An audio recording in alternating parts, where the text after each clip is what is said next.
They can't hear you.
What is happening, you guys, and welcome to another episode of the Fins Tailgate. I am your humble host, El Capitan, and tonight on the tailgate party that never seems to stop, we are going to preview the game tomorrow.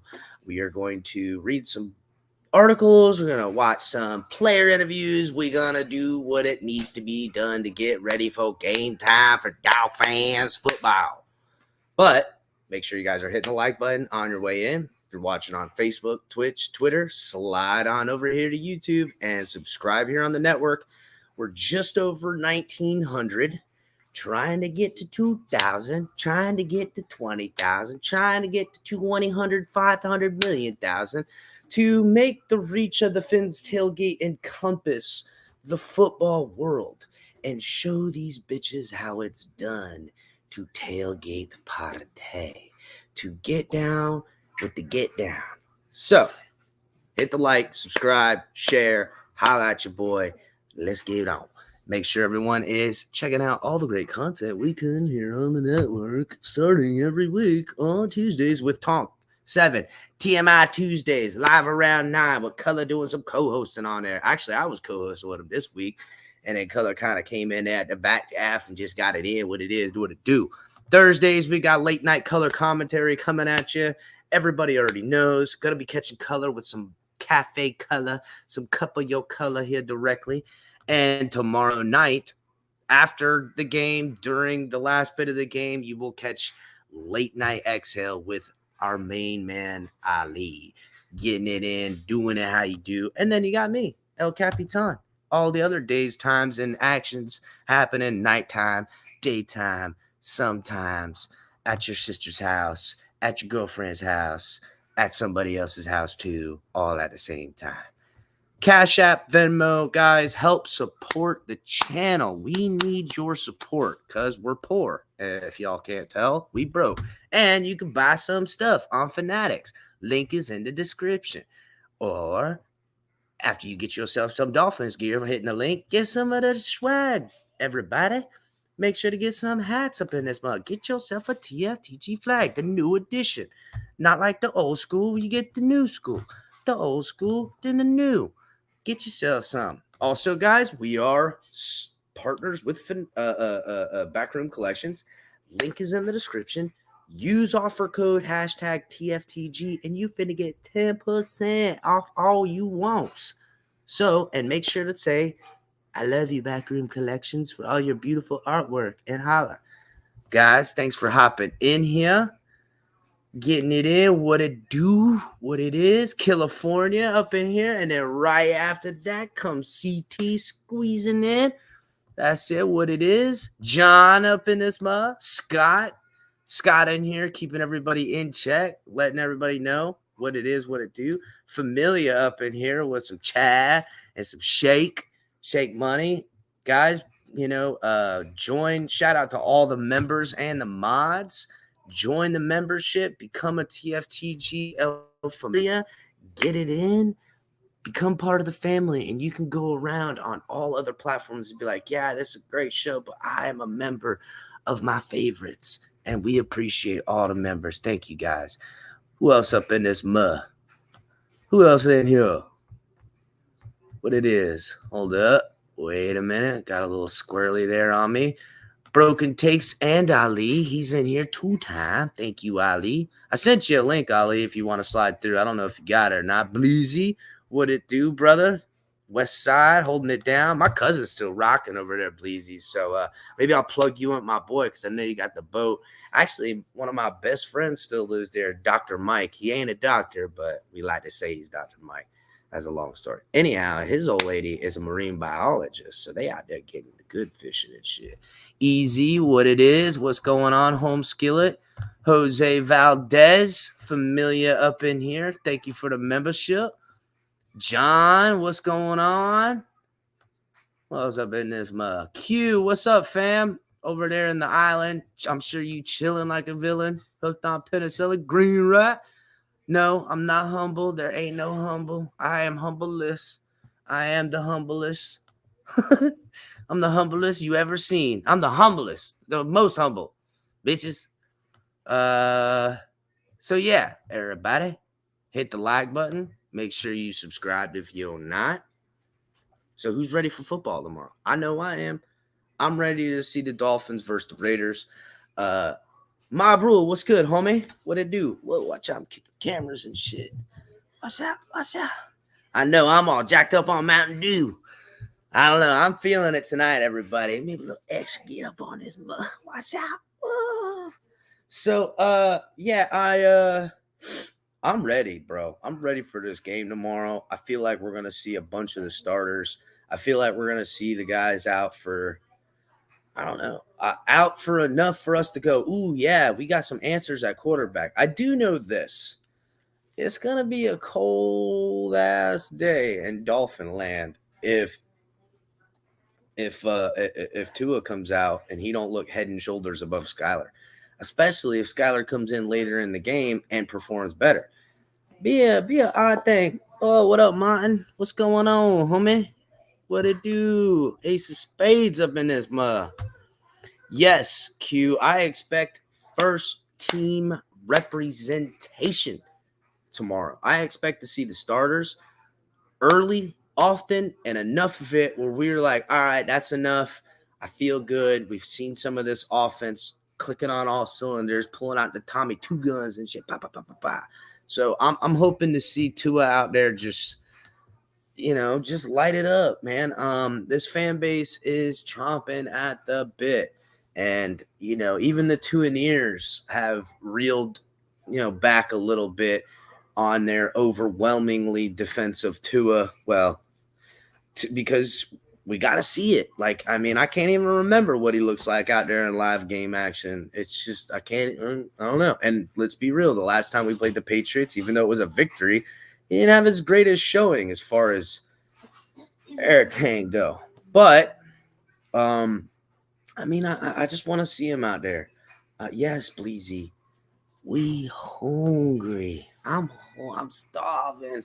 Give me some good football. Ooh, I just want some, bro. I need some of that. I need to get some of the good, and I want to see Tua come out there and just slice and dice him.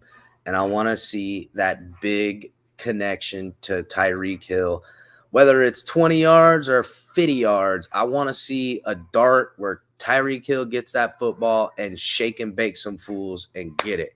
I needs it. What up, Jan? What it do, homie? What's going on? Roadrunner, how's it going, homie? What was I just seeing? Yeah, Green Rat, I feel you on the O-line. I think we all want to see the O-line.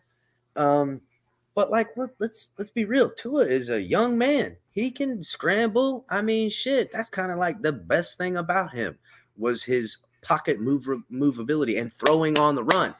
That's what I was promised from the college. That's when everybody's like, oh, Tuscaloosa Tua, I mean, well, give me that dude. I want to see him.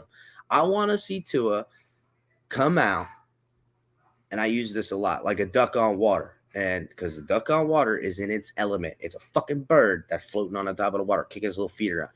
Ducks have oil on their skin that excretes onto their friggin' feathers. That's why the water beat off the hair, okay? Because they are meant to be in water, and that's why they look so good doing it. I need Tua to be in that V-shaped form and just slice and fucking dice some people. I want to see it. I don't want to see, I'm going to be pissed if Tua goes out and he's like 8 of 19, 50 yards, no touchdowns, interception. I'm going to lose my shit. Dolphins fans are going to lose their shit. They're going to be questioning. They're going to go, what is going on? And, Tua said something in his interview, and I posted the video on here, and I found it kind of odd. It was like, hey, I wanted to play in the preseason game. I wanted to play, and coach said I wasn't ready. And I was like, what? You weren't ready, but Skylar was ready? I don't know. I'm hoping that he kind of said it in more of the sense that, like, McDaniel wasn't ready and not that Tua's not ready. That McDaniel isn't ready to unveil his masterpiece, his symphony. And I think it was Trent Sherfield that said it recently, that the offense is not exactly, but it's exactly like San Francisco and how it operates. And that, it's just terminology difference and stuff like that, and that these guys are so fast. I mean, we've heard it from other teams. We heard it from our media guys. We heard it from, us and fans and friends that have been out on the field. They're like, wow, the speed is unbelievable. Well, we've also heard it from different teams. The DBs for Tampa were like, yeah, these are some seriously fast weapons that they got around here. So, I mean, I want my new toys, bro. I've been, it's like you guys give me all these awesome toys and go, hey, you can't open your He-Man with the Kung Fu grip and the light up on his chest where he, be cool. Like, what you mean? I can't play with my He-Man action figure? Like, damn, bro. Like, I want to see some of this shit. I want to have, listen, us, but TFTG family, Dolphins community, we talk so much shit that we fight with each other. Like other fan bases try to come around and they try to talk shit, and they're like they think, oh, you know what? Here they are. Like imagine being like a Vikings fan, and you're not even in the AFC, and you stroll up to a Dolphins YouTube or a Dolphins Twitter, and they're just going at each other, because that's what we do. We go at each other right for the neck, break your neck. Like Wu-Tang said, watch your neck, bro. Then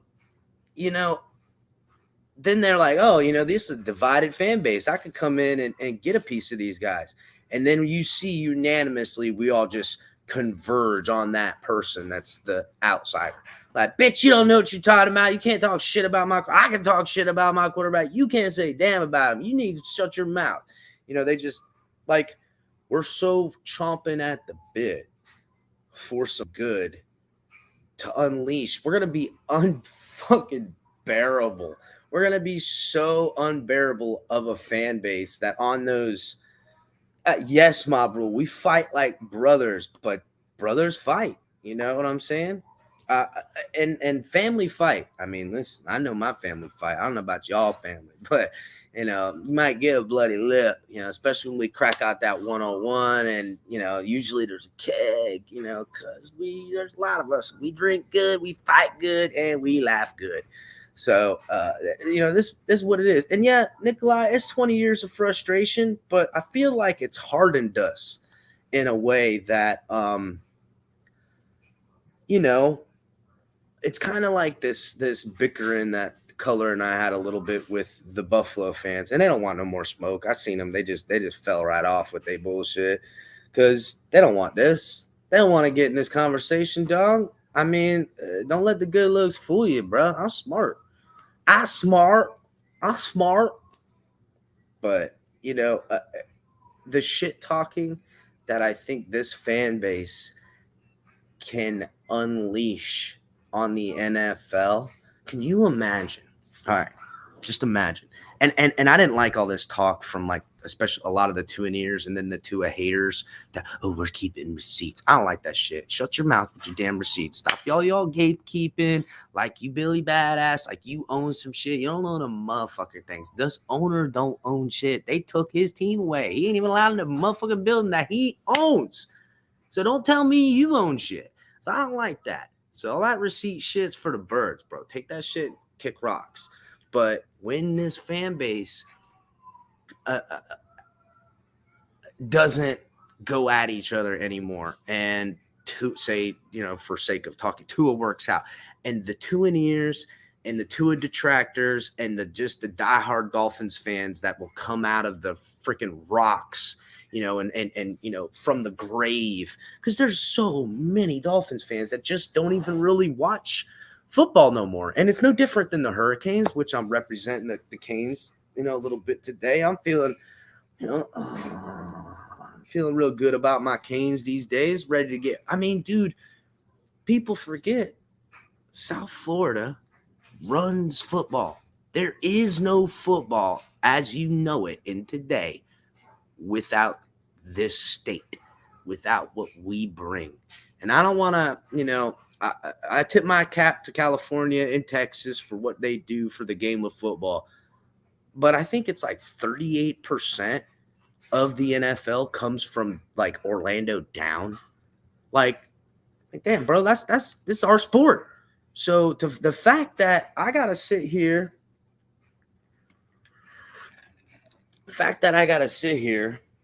and not be able to straight Miami University, Miami style, and wear a chain and get a gold grill in my mouth with some diamonds and shit and just cheese on fools and be like, what you gonna do about it? You ain't gonna do shit because we gonna beat that ass. That's my home. The shit talking is my home. I need more of that. We need more of this, and we gonna get it. Because if not, we burning this bitch to the ground. That's it. That's it. I'm just gonna melt this, man. I ain't gonna let nobody get away. This is it. It's it. Enough. That's right, Easy. Muck City, bro. Bitches don't even know. Shit's so serious, mofos getting smoked in the parking lot. Because we don't play. And for people who don't know, and for everybody who doesn't live in Florida, whenever you do come to visit, because you all come here to visit, or ever you come here to live, because when you're old and retired, typically you'll be here. And I try to tell everybody this: if you're from Florida, live in Florida, you always coming back.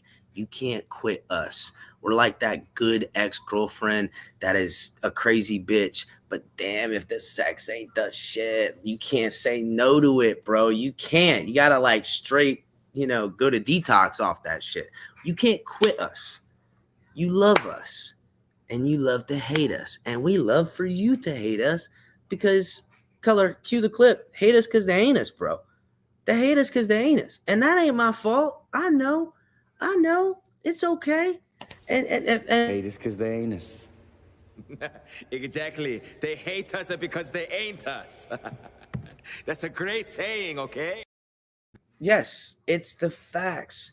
And I mean, look, even in defeat, you might have won, but you ain't won shit, bro.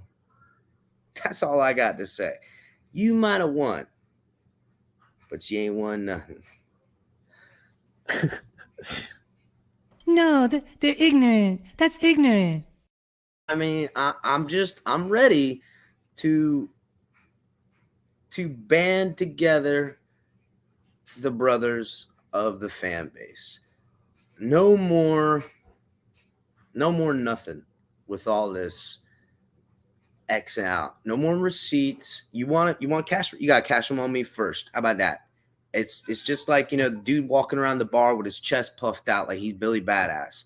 I ain't the biggest, I ain't the strongest, but I am not going to sit here and watch you walk around like you got the biggest dick in the bar, bro. You want to be the champ? It's over, Johnny. It's over. That's it. You want to walk around like you the fucking champ holding the title. You got to come take it from me first. So that shit is over. Week 1 is soon in upon us. And it is time for these Dolphins to rock out with your cock out and fucking just put it on they asses. Am I right, bitches?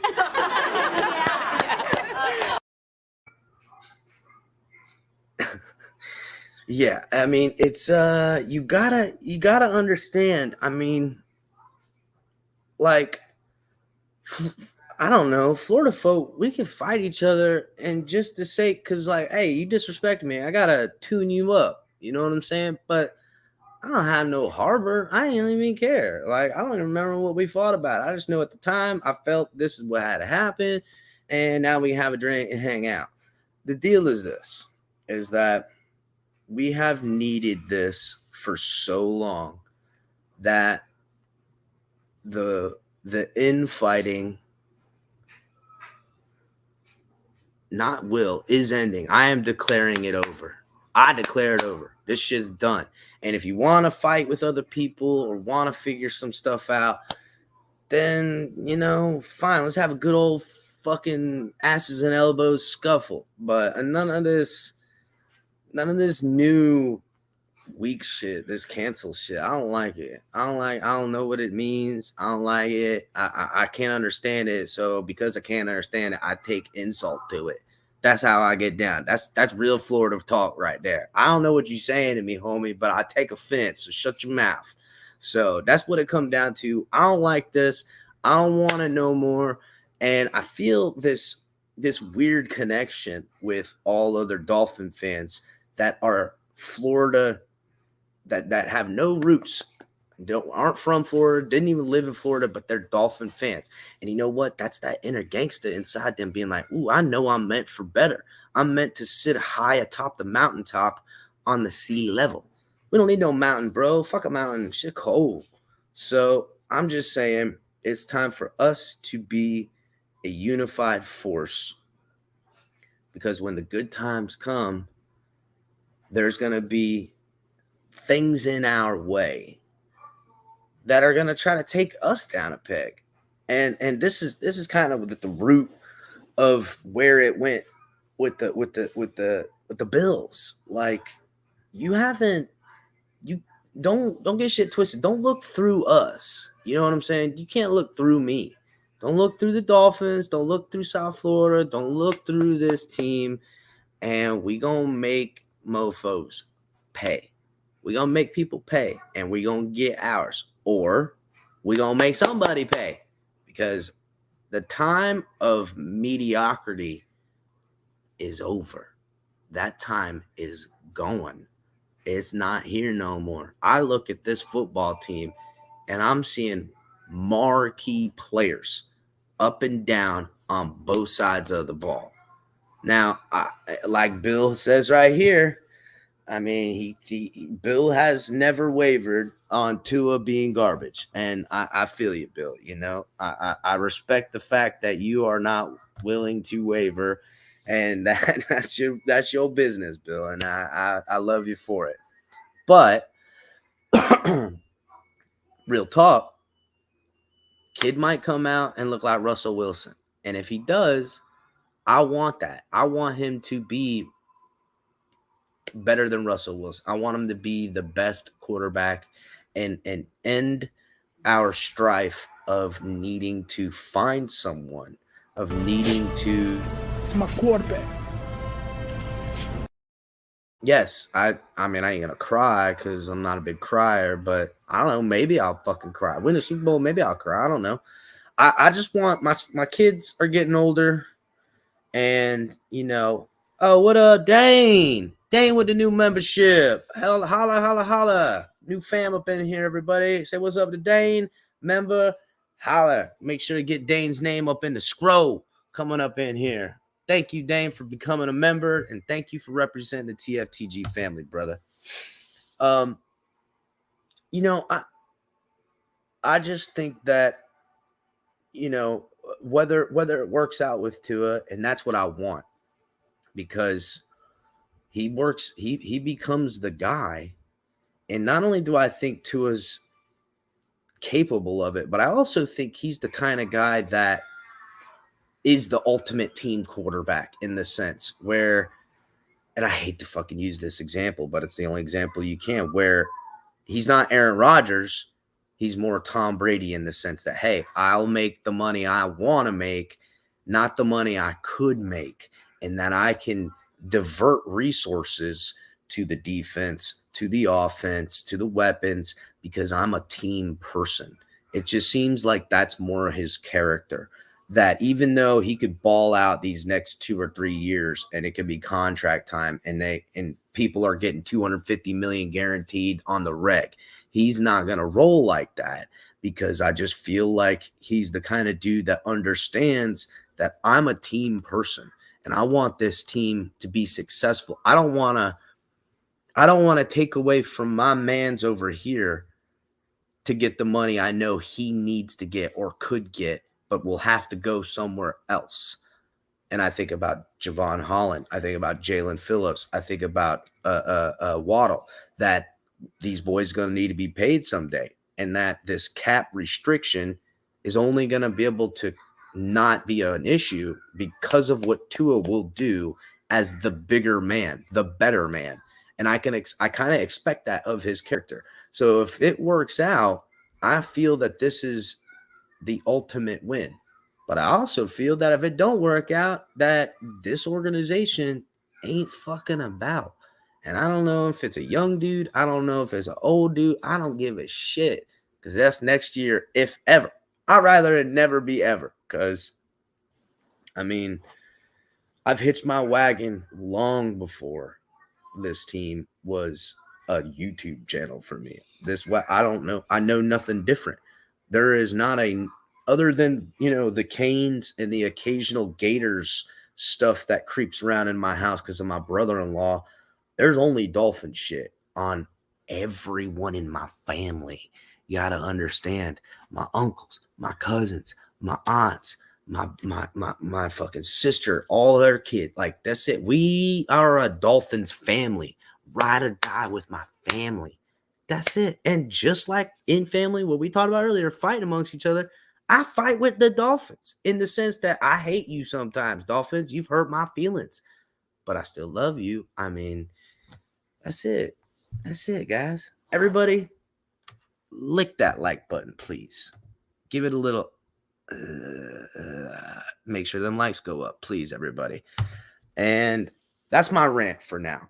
I'm all jacked up on Mountain Dew. What can I say, bro? I am just shot out of a cannon. I am ready to rock with this football team. I'm all jacked up on Mountain Dew. Just literally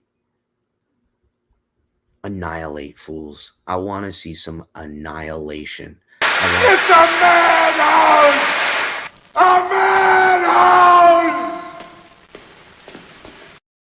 I feel like we deserve absolute incineration of teams. I want to see us literally beat someone down so bad that we feel sorry for somebody else. And I'm your huckleberry. I want it to be like the Bills or the Bengals. Like, I want to win them all, but I want to put someone in the dirt where they're like, damn, these Dolphins are for real as fuck. Like, defense scored a touchdown and got 2 turnovers. Tua had 330 yards and 3 touchdowns, and Jason Sanders made 2 field goals. They scored fucking 45 points and only let up 10. I want that out of a respectable team. And I want to be what I used to have growing up. I want my son to grow up with what I used to have. That, hey, this is a Dolphins team that will be respected every single week. I want by week 7, 8, and 9, we're looking in the schedule and going, oh, that game's going to end up getting flexed out. This game's going to end up flexed out. Because that's how it used to be. And let's be real, NFL sports world, you all miss hating us. I miss you hating me. Well, I know you still hate me. That's how you treat me, you sons of bitches. But let's get it. Let's get it. What have you lost? What have you guys done to be taken seriously in the NFL? Everyone is literally laughing at you guys. It's pretty sad. First of all, nobody laughs at me ever because I'm already laughing. So I was laughing before you got here. So you can't laugh at me because I'm already laughing. Whatever, homie. That's you business. I mean, what are you, a Lions fan or some shit? It's probably a Bills fan. That's you business. Make sure to like and subscribe, homie. Oh, Jesus. Oh, you kill me. You really. So, we've got tons of freaking videos to go through. Oh, man. I want to see if it's going to make me throw up. 8-pen almost made me hook up, man. Oh, damn. Crushing my chest and shit. I got an article here from Barry Jackson about Javon Holland, whom everybody loves, because the guy is a superstar in the making. I mean, he's going to be top 5 safety in the NFL, hopefully by the end of the year, when everyone starts really recognizing, oh, yeah, that's right, Javon Holland is padding the stats. He's got sacks, interceptions, forced fumbles, fumble recoveries, solo tackles that are just crazy. You know, I feel like we have one of the best young safety duos in the NFL. I feel really, really good. What's up, Canes 1989, my guy? What it is, what it do. All right, let me pull up this article. So, Dolphins Holland emerging into a star. He's making plays he really shouldn't be making, end quotes. Dolphins quarterbacks have spent the past month trying to learn and operate a dynamic NFL offense. There's lots of work to do, plays to install, but Javon Holland keeps getting in the way. There's no more encouraging story to emerge from the Dolphins training camp than Holland's dominance. Remember that. Which could potentially portend his evolution from a good NFL safety to an elite one. He had 3 interceptions in 3 practices this week, all against QB1 Tagovailoa. Allow tight end Durham Smythe to explain the disruptive effect that Holland has had on the Dolphins offense during training camp, in which he has intercepted at least 5 passes and broken up several others. So right now, we have 5 recorded interceptions from him. I really feel like the kid is going to, I don't even want to say Ed Reed, but I don't know. I mean, I don't even want to think Ed Reed when I'm thinking Javon Holland. That's 101. He's so instinctual. He's obviously a great athlete, but his instincts set him apart. He makes plays he really shouldn't be making in terms of what his job in the defense on certain plays, which is exactly what you want a guy like him doing. Is, you know, that's what it takes to be a great safety. Sometimes you're gonna know the play, and you're gonna play the ball and play the the route or whatever the case is, because you are taking a shot, because you study this film. You're like, ooh, I know what this is. I'm gonna get him, and then I get his ass, and that's what we need.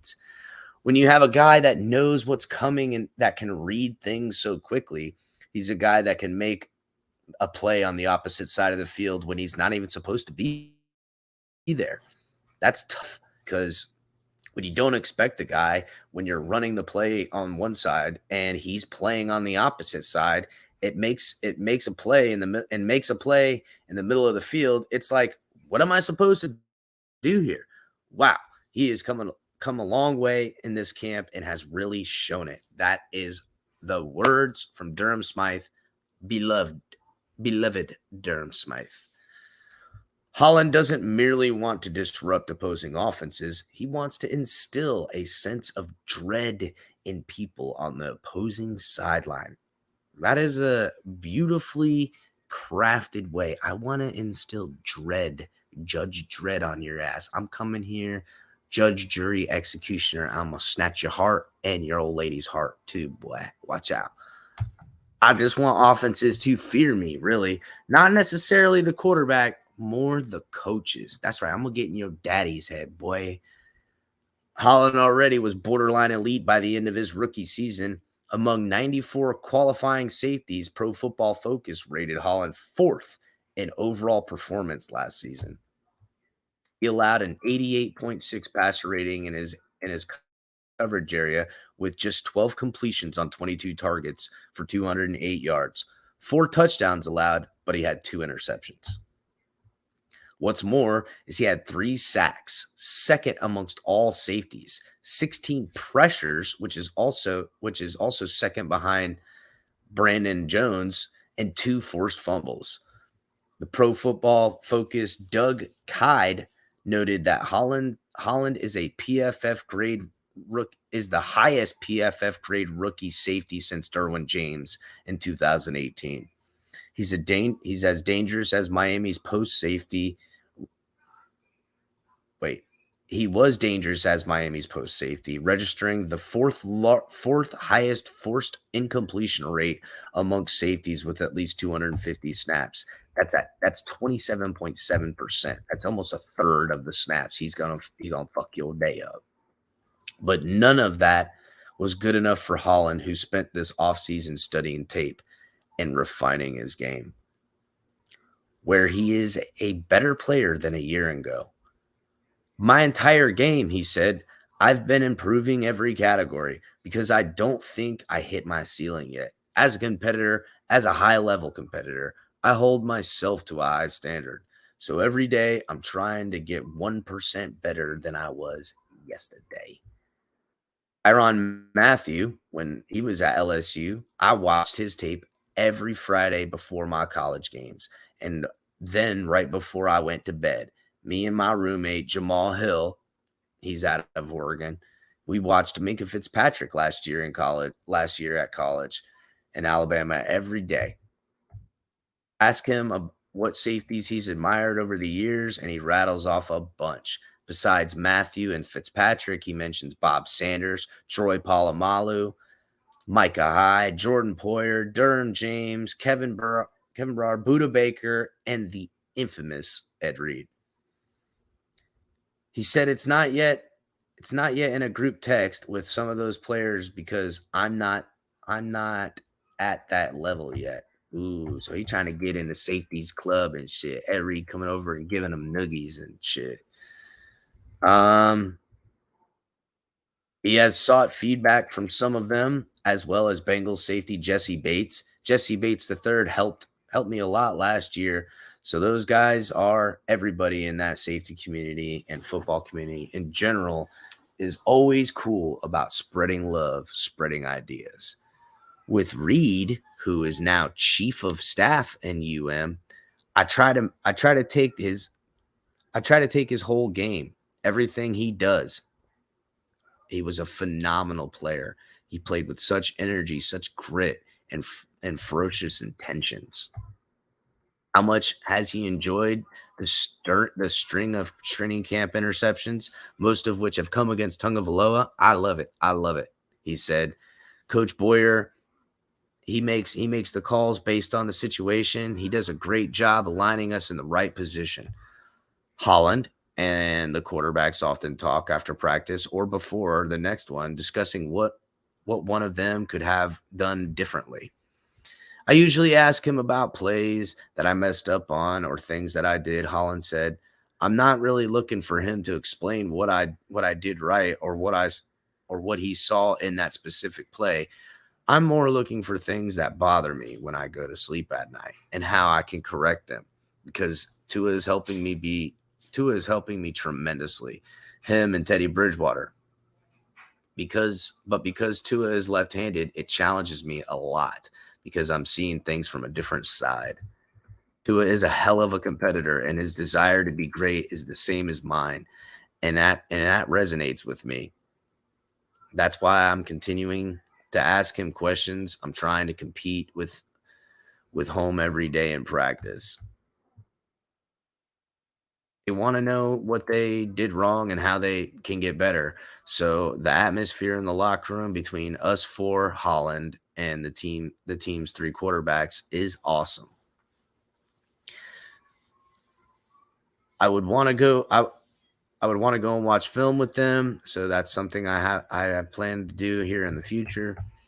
Holland doesn't downplay a personal goal making the Pro Bowl. Defensive backs coach Steve Gregory said he specifically discussed that or becoming an all-pro with him. Gregory said that it didn't take long to realize Holland has a special set of skills. You watch the guy play, he's extremely instinctual, Gregory said. When you have a guy like that, that's naturally instinctive. He can do things that are outside the box a little bit, and you're like, don't take that away from him. Sometimes there will be some growing pains, and that's where he will have to make a little bit of a wrong decision, but that's all right. It comes with the territory. So great article by Barry Jackson. Awesome setup. Beautifully put. I think what I'm going to do is roll that right into the Javon Holland interview. So bear with me a second, ladies and gentlemen, and make sure you guys are hitting the like button, please. All right, so we got this Javon Holland interview keyed up right now. What's up, FinSup 74?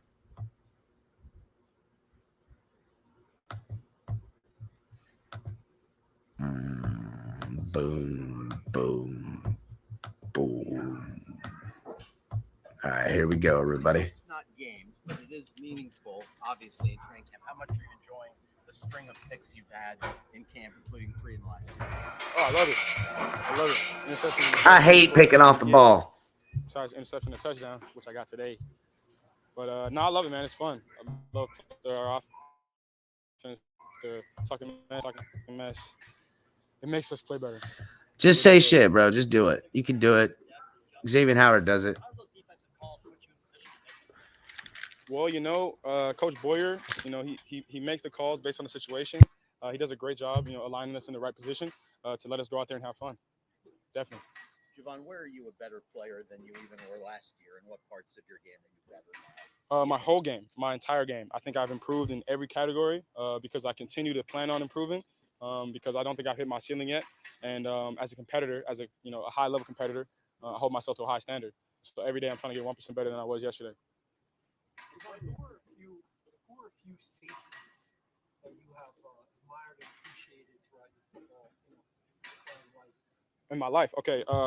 Bob Sanders, Troy Polamalu, Ed Reed, Minka Fitzpatrick, Micah Hyde, Jordan Poyer, Derwin James, Kevin Byard, Buda Baker, Tyrann Matthew. There's a lot. Some of those guys share an agent with you. Is that what I saw on social media? Some of those guys do. So did I see on social media a text thread where you guys kind of communicate, some of you guys? Oh no, I'm not in that. I'm not at that level yet. No. Shout out to David, but no, I'm just playing. No, I'm not in that text thread, man. Those guys are a little bit older than me, but I have their number. I can reach out to them anytime I need and ask questions because I do. Jesse Bates helped me a lot last year. So those guys are everybody in that, in the safety community, in the football community in general, is always cool about, spreading love, spreading ideas and everything like that. Is there one thing Jesse said that was kind of not so obvious but helpful? Yeah, absolutely.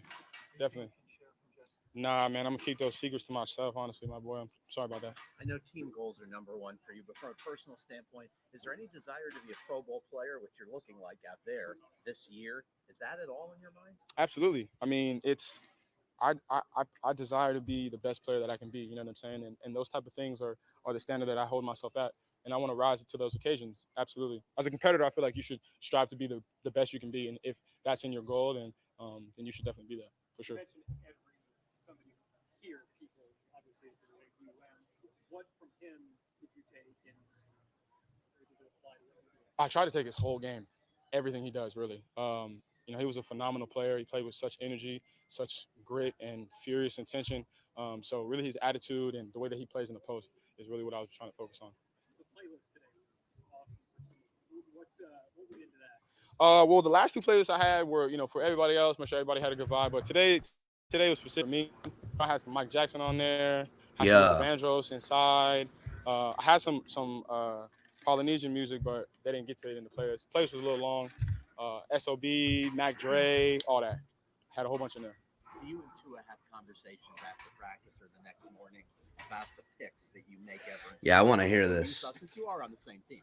Nah, I usually ask him about plays that I messed up on or things like that. I'm not really looking for him to explain, like what I did right or what he saw in that specific play. I'm more looking for things that bother me when I go to sleep at night and how I can speak. Tua is helping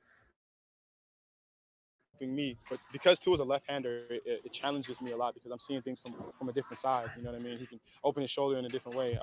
But Tua is a hell of a competitor, and his desire to be great is the same as mine, and that resonates with me. And that's why I'm continuing to ask him questions, and I'm trying to compete with him every day in practice. Do Tua or Teddy or Skylar Thompson ever ask you? Tua's him saying that about his quarterback makes me feel very good. Not that I haven't heard it about Tua, but it was unsolicited. It was very, candid and very a glowing review as far as him being behind his friend, and that makes me feel good. What you saw on a pick or on a ball that you deflected. Yeah, of course. Because like I said, we're like-minded competitors, and they want to know what they did wrong or how they could get better. So the atmosphere in the locker room between us four is awesome, really. I would want to go watch film with them too. So that's something that I plan on doing in the future. What's the key to success in those late game scenarios? You gotta do your job. That's what it comes down to. It's a high intensity situation, but you got to do your job, and then you got to let the plays come to you. Because if you try to force it, then you're gonna miss your opportunity. Javon, a lot of the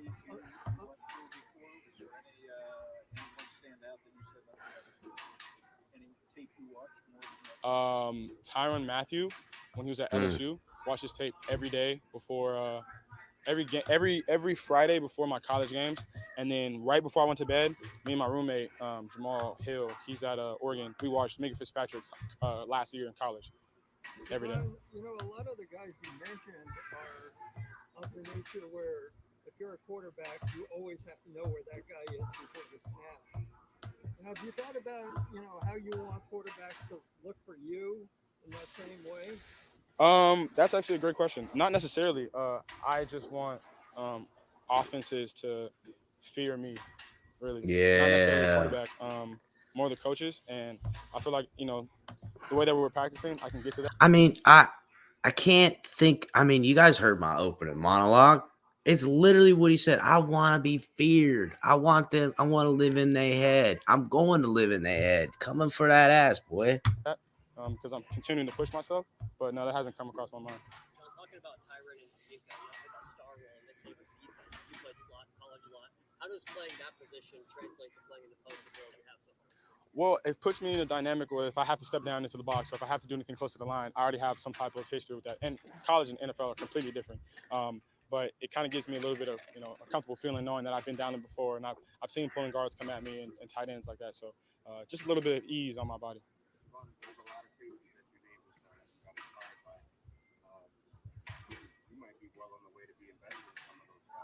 Whoa. Safadine giving him fucking some accolades.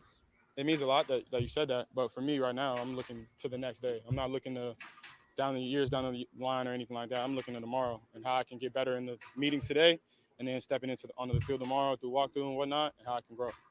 Sure, like that. Sorry. Go ahead. When you get to a deep ball, whether it's an interception or a pass breakup, you use range. Obviously, speed is a key attribute. But what portion of that play involves preparation and anticipation? The whole play. Tell me a little more about the combination of physical tools with anticipation and instincts. Well, obviously it starts in the film room, understanding quarterbacks' looks and whatnot. And then as you're in your pedal, you have to. Is that my hair? Okay. Sorry about that. No, but as you're in your pedal, you gotta understand your technique and what you have to do. And then trusting your instincts, really. And then as you get closer to the ball, like, we work on deep ball drills and everything like that, understanding, like, your distance from the receiver, from the sideline, from the ball, judging the ball correctly, going up and grabbing it, focusing on getting the ball first, and then, anything else. So there's a lot that goes into those deep balls, not just running and going to get it. You born in Canada, right? Correct. How much time did you spend in the Bay Area? I was in the Bay Area from 2008 to 2018 before I left for college. But, my parents live in the Bay Area still, so obviously that's home for me. My home, too. Like, I grew up in Canada, but I also grew up in the Bay Area, so. Anybody that's playing Mac Dre, all that. They didn't even get to the SOB. Like, I had all that on there. Mozzie, all black. Like, yeah, I'm already knowing, yeah. So.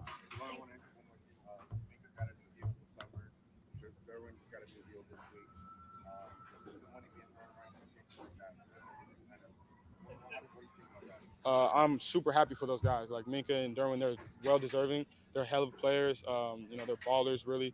And those guys I look up to. Absolutely. It's motivation and whatnot. But like I said, man, I'm looking to tomorrow. I'm not looking to, the next couple of years or whatnot. I'm looking at how I can get better off today. And that's really how my mindset stays. So, definitely. Man, shut up, Safed. We got the boy on the cheap for a little bit. Let us afford him for some while before we got to pay him the big bucks. So I can tell, boy, going to make some ducats.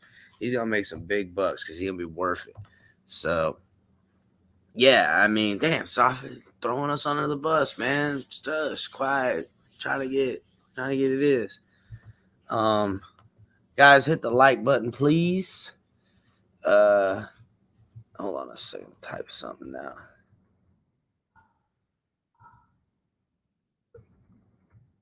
There we go. Make sure you guys are subscribed if you isn't. And if you're watching on Facebook, Twitch, and Twitter, come on over to YouTube, subscribe to the network. Make sure to catch all the great content we got. Oop, wrong one. Talk 7 TMI Tuesdays, live around now with Color doing some shit with him. You can catch Color on Thursdays. Going to be able to catch him here in the mornings here soon once the season kick off. And then you got Late Night Exhale tomorrow night, guys. Can't wait. Catch the last bit of the game with Ali. We're going to get instant reactions. Probably get El Capitan to come slide in through here. But you guys can catch me all the other days, as you already know. Sunday, Monday, Wednesday, Friday, coming at you. Cash App, Venmo, help support the channel, everybody. Please help support the channel. Super Chat is live as well, guys. Fanatics link is in the description. Get your Dolphins gear from Fanatics by using the link, and it helps out the show. Get some of our gear. Get yourself one of these fire-ass TFTG hats. Maybe I'll hook you up with Homegirl's number, too, if you buy a whole box of hats. Get yourself some flags. Be cool. Be somebody at the tailgates representing the TFTG. They'd be like, oh, what's that? I'd be like, man, you don't know. That's TFTG right there, bro. They're like, what's that purple for? That's for being a king, motherfuckers. Don't you know? That's royal purple, bitches. Well, I stole that shit off the friggin' Baltimore Ravens last year. My purple now. That's what I did. Took that shit. Mine. Or get a beanie. Gonna get cold soon enough. And also, guys, Backroom Collections. Hashtag TFTG. Get yourself 10% off all the fire stuff they got there, man. Get yourself in there. Super Chat is live, guys. Help support the show. We need your support. It's what's going to grow this program. It's going to buy better equipment. grow things. I just sunk a bunch of time and money into the new studio, which might be debuted next week. So I'm still got to get the EC installed in there. Gotta put the desk in, get everything set up, decorate the whole thing. It's gonna be a whole deal, man. You guys, it's gonna be a lot, bro. But yeah, guys, make sure to hit the like button and donate. And what do we got here? Ali, what it is, what it do, homie? How goes it, dude? You know, I'm shot out of a cannon. I'm just ready, you know. Trust me, I know. I can tuned feel in it at the start, but I was on the road driving, and I was like, "What is this? Late night rated R with Captain?" Oh, you know it's rated R, baby. Rated X. If you pay enough money, you guys drop a couple changalangs in here. I might get little. Speaking of putting up money, I am in the process, and I'm clicking the pay now button right now to order me that flag. Let me tell you. What? I'm gonna have it at every tailgate, just so you That's know. right. That's gonna be awesome, bro. And everybody's gonna be like, "Damn, bro, that's a fire flag. What that is?" Be like, "Man, you don't even know." You're gonna have to let them know. What up, Mike? Seen you slide in here, homie. What's good, Mike Quintana? What's good? Yeah, I know, Joe. We are so close to 2,000 subscribers. Yeah. We're gonna hopefully cross over the 2,000 barrier before next week, and or by Monday or something like that, and then on to 2,500, on to 25,000. Because we coming for that shit, boy. Finna be everybody getting gold grills, TFTG on my teeth and shit. Yeah. Why not? Fuck it. Everybody getting a purple jacket. How cool would that be? Be strolling in a purple trench coat, TFTG family and shit. Just rolling in, looking like we're fucking getting ready to be up to something. Yeah, we getting there. So, I'm going to read it. I got another article set up here. We're going to show some more videos. You know, probably drop a link in a little while. We can open up the discussion. I do got to work tomorrow. A little side nookie, but I mean, I'm ready to go. So, I mean, it's going to be ain't going to be an hour and a half show today, guys. It's going to be like a 3-hour show today. So, park your asses in here and get ready and try to donate. So, what do I got next? I got an article from David Fornes talking about will Dolphins Mike McDaniel treat preseason game versus the Raiders as a dress rehearsal? And I've been talking about this since, I don't know, week now. They have been so tight-lipped. Not a lot of stuff coming out of practice, all controlled Dolphins media stuff. Even the writers aren't tweeting till after practice when they're there and present, because I'm guessing that you're not even allowed to whip a phone out, not for no reason. It's just got to be off in your pocket and not seen, because they are keeping everything extra hush right now, because we finna see the first team out here. So let's go ahead and read this article from David Fornes. Conventional wisdom would tell you that Miami Dolphins should treat the second exhibition game of the 3 preseason games slate as a dress rehearsal, especially after resting most of the starters in the preseason opener. Miami Dolphins head coach Mike McDaniel, though, is not one to conform to conventional norms. As McDaniel said last week in Tampa, responding to an unrelated question, "I am willing to do anything at any moment, at any time," which is dope as hell to say. I feel like he's getting South Florida all up in it, because that's some South Florida shit. That's some South Florida shit right there. Say, "I'm willing to do anything at any moment, at any time." That's some South Florida shit right there. And Mike McDaniel is once again mum on whether he will play his starters and quarterback Tagovailoa ahead of the Dolphins preseason opener against the Las Vegas Raiders at 7 p.m. kickoff Saturday night at Hard Rock Stadium, coming at you. So McDaniel sat near nearly all of the starters in last week's exhibition against the Tampa Bay Bucks, with a few exceptions, such as tight end Mike Gesecki and outside linebacker Jalen Phillips. With the Bucks taking the same approach, Dolphins' third-string quarterback Skylar Thompson had his time to shine in a 26-24 win. McDaniel's strategy Saturday will likely remain under wraps until 90 minutes before kickoff, when the team has to announce which players won't dress. I'm still working it through, McDaniel said on Wednesday, the last time he spoke to reporters and before Wednesday and Thursday's practices. I don't like to shortchange individual practices.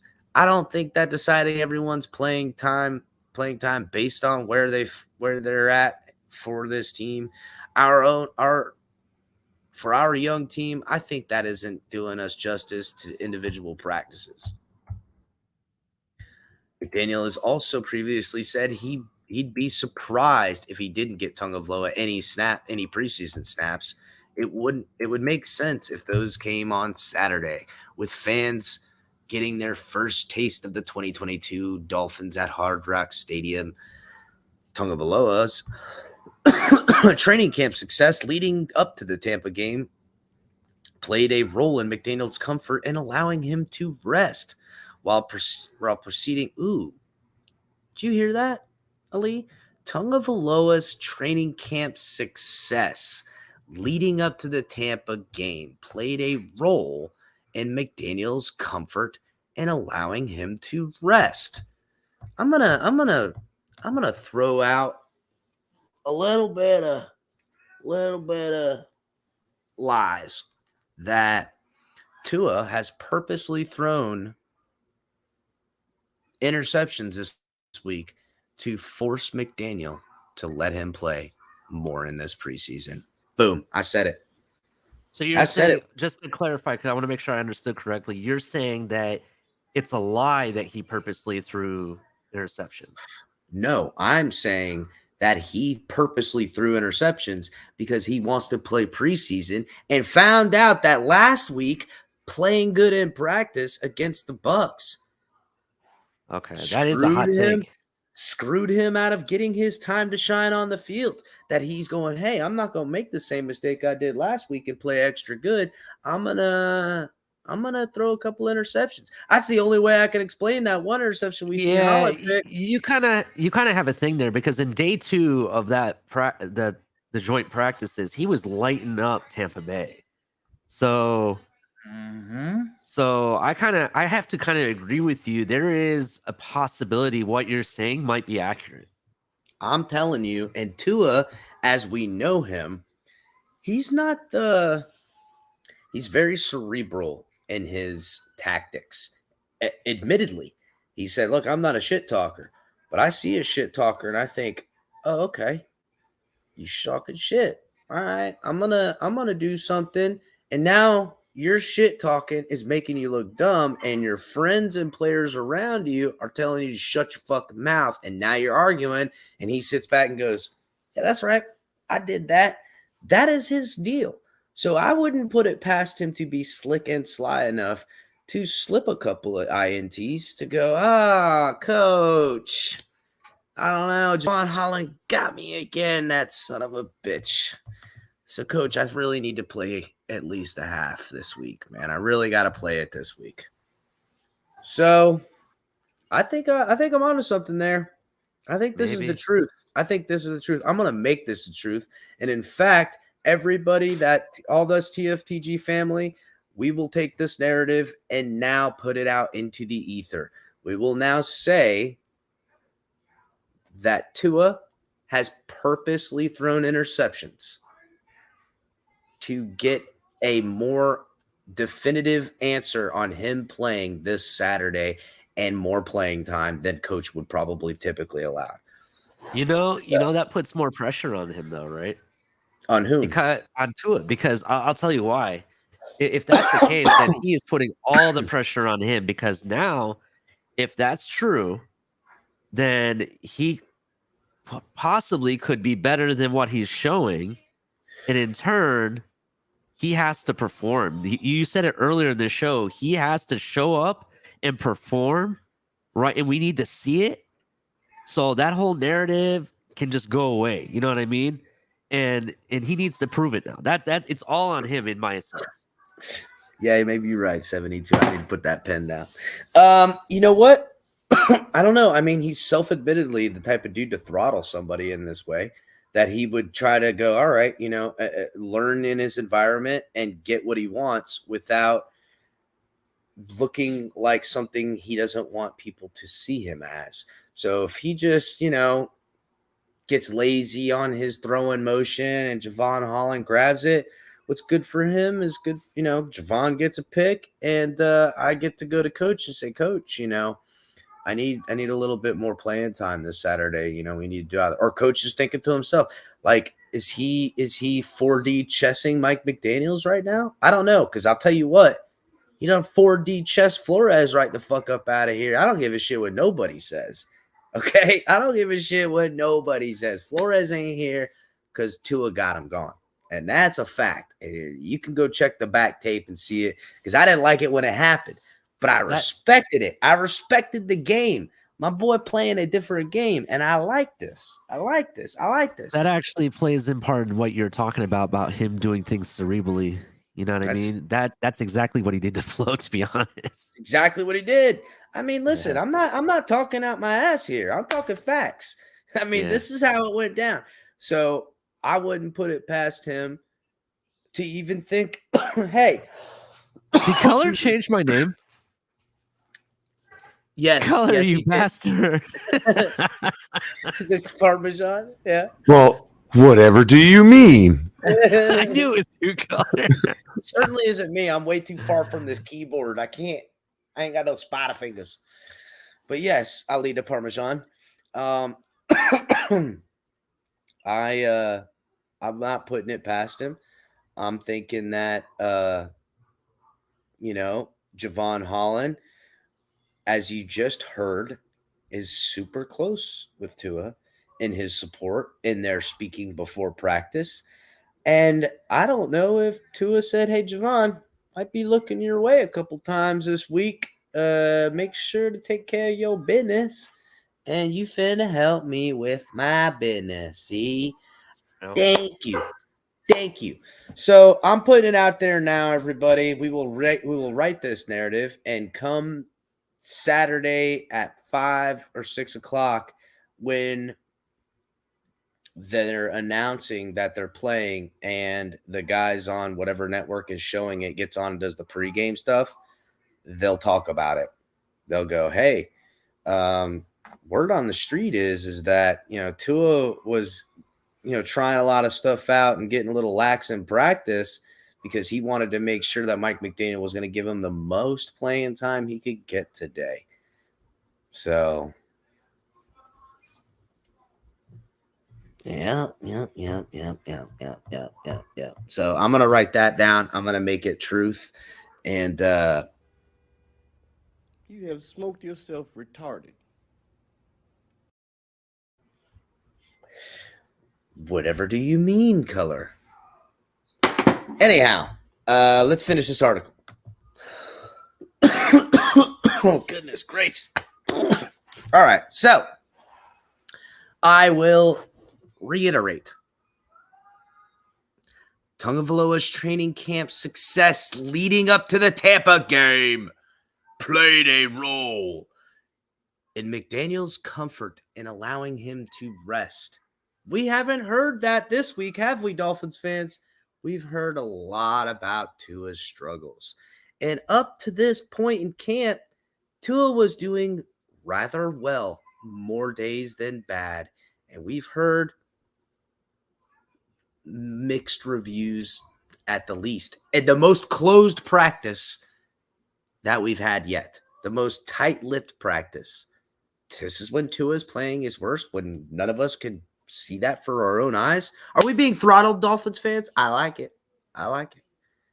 While producing a number of solid throws this week, Tagovailoa tossed 6 interceptions in 3 practices. It could be great timing for Tagovailoa to produce a few second half drives in a game like setting against the Raiders. The Raiders. On Tagovailoa's end, he's a gamer. I always want to play, he said on Wednesday. I wanted to play last week too, at least a couple of snaps, but McDaniel decided that it wasn't the time. Hopefully he gives the first offense an opportunity to go out there. Hopefully we get some plays in, understand some situations, knowing how to manage the game and get back into the groove of things. It sounds like Tua to me is a manifest destiny type of dude that is literally, I'm just saying, he's just talking with just an ever so little, well, I always want to play. I wanted to play last week, but I was penalized for playing too good, you see? And so this week, I don't know. There's no film for me to dissect and go, what did Tua do on this? Why'd he throw on his back foot? Why'd he try to sidearm that pass like that? Why the hell he throw when that guy had his hands up like that? Why didn't he just dart the shit in the ground? Nah, he threw that pass. And Javon Holland was there, just like they spoke to each other before practice. You see how nicely bow tied up on this shit I got? You're welcome, Tua ears, motherfuckers. Nobody makes me bleed my own blood. Nobody.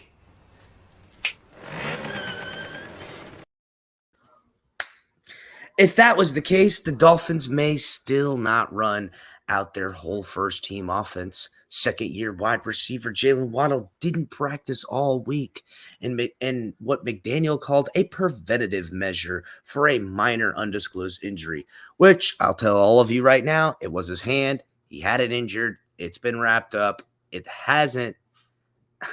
They just showed a video of all the guys coming out, and everybody still had some pads on, but not Jalen Waddle. And they made sure that Jalen Waddle's hands were seen in this, just to let us know that, hey, just jam his finger a little bit. That's all.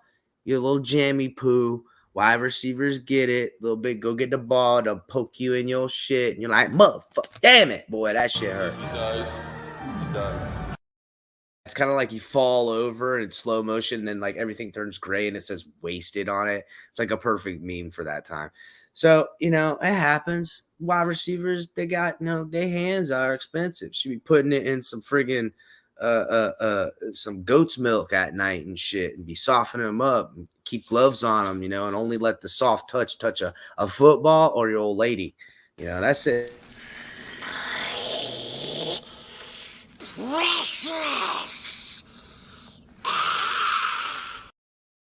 That was perfect. That was perfect, bro. That was fucking perfect. All right, so that was perfect. That was fucking perfect, bro. I'm all off kilter now. Second-year wide Thank you receiver. for two tonight, man. Oh, bro, you want it now. You want it. It's fun when you get the clicking and clacking, it gets good. All right, come here, give me a hug. Come on. I love you, buddy. I love you, buddy. All right. Go to sleep. Get out of here, boy. Watch out them wires, son. Second-year wide receiver Jalen Waddle didn't practice all week, and Mike McDaniel called preventative measure. Blah, blah, blah, blah.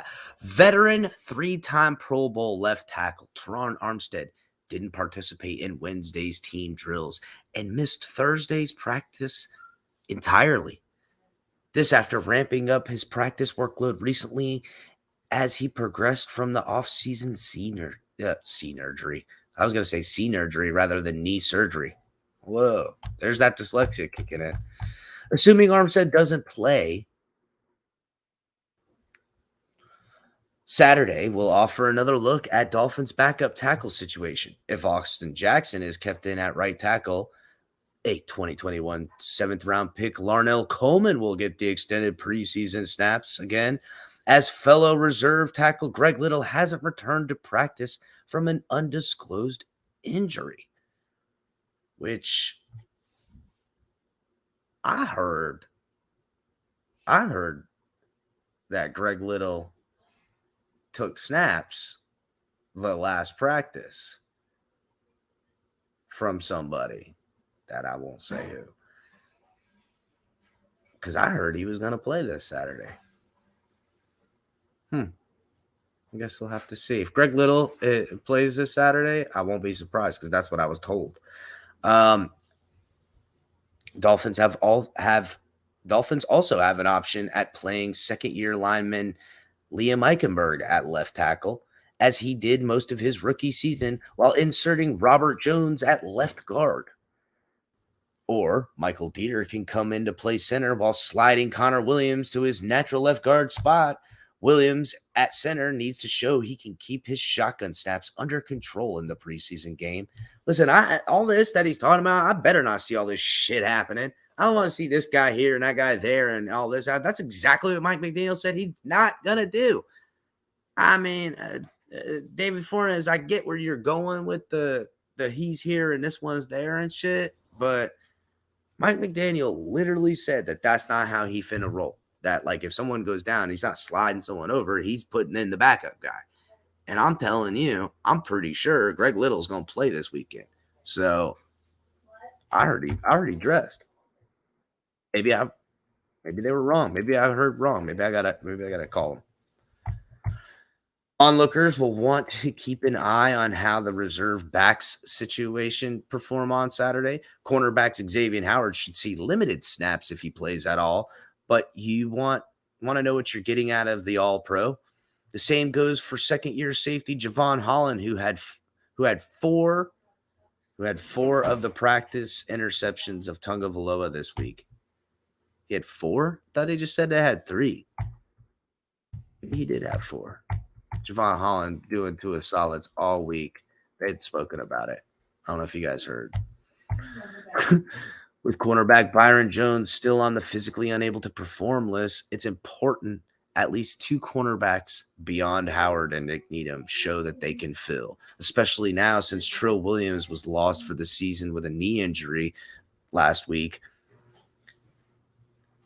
And the Dolphins added 6-year veteran Mackenzie Alexander was signed this week. Then there are a slew of others who can build off a strong preseason opener in pursuit of a roster spot.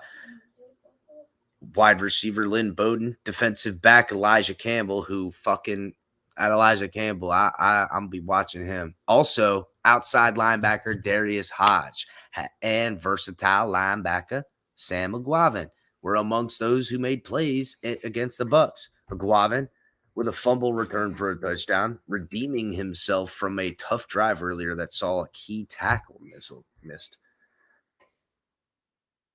There are opportunities for players on the edge of the roster cutoff line to make their lasting impressions. So, yeah, this is why we watch the game. This is what we watch it for. We want to,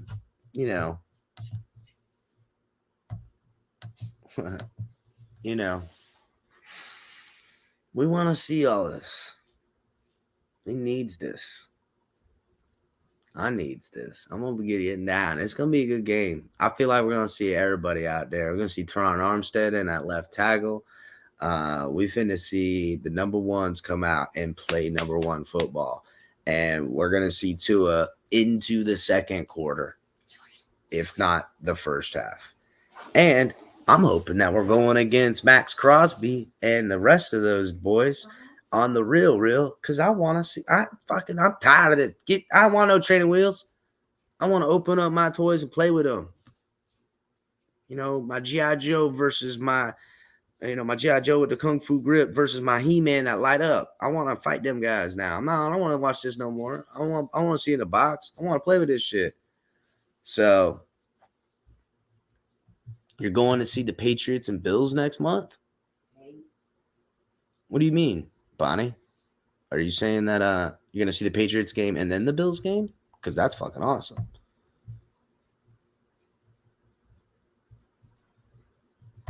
Yeah, you know what? I don't mind people getting bitter. Just don't project your bitterness on me. I ain't bitter. Fuck out of here. I feel it. Yeah, that's right, Florida born. I want to see Chandler Jones and Max Crosby. I want to see these boys live fire exercise. And if somebody lose their head, that's it. I mean, I can't. What? How? Listen, I don't want nobody to get hurt, obviously, especially on my own damn team. I mean, but you can't bubble wrap these people. This is football.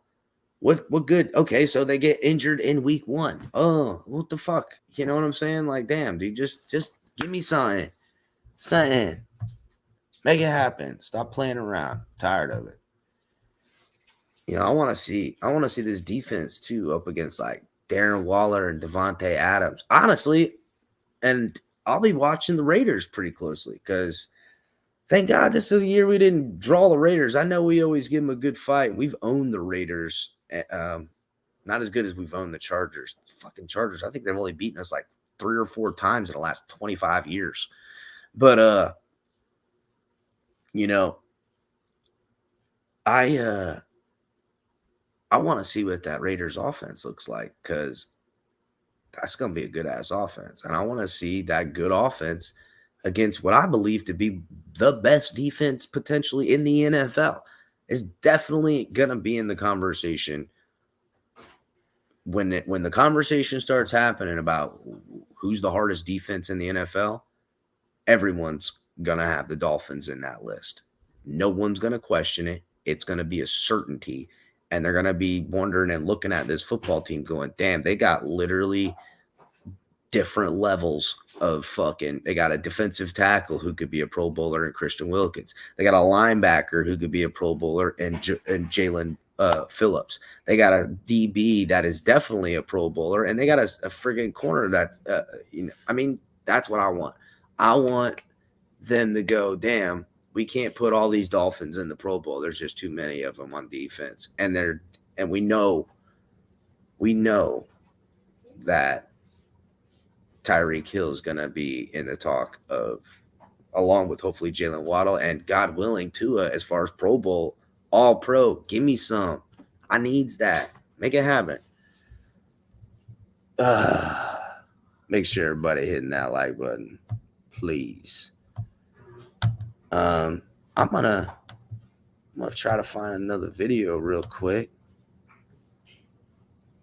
Oh yeah, hell yeah! I don't know if you guys saw the episode a couple days ago where they're doing like this. Watch the what's in the box and you can't see it. But man, that shit was so funny last week. Freaking Jason Sanders, fucking Jason Sanders. He was like, man, don't fucking play with me, bro. It was so funny. But they got another one coming out that just came out. I'm going to pull it up. We're going to watch it. We're going to have some laughs. And you know what? I'm going to drop the link. Fuck it. I'm going to go ahead and drop the link. Y'all want to come up here and watch this shit? Get on in.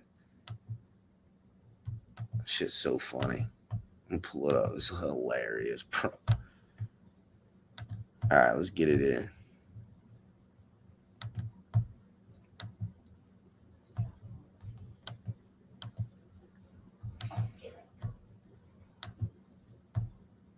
Feel the flow. I feel like this one's the live animal. Yeah. What's in her box? I'm really scared now because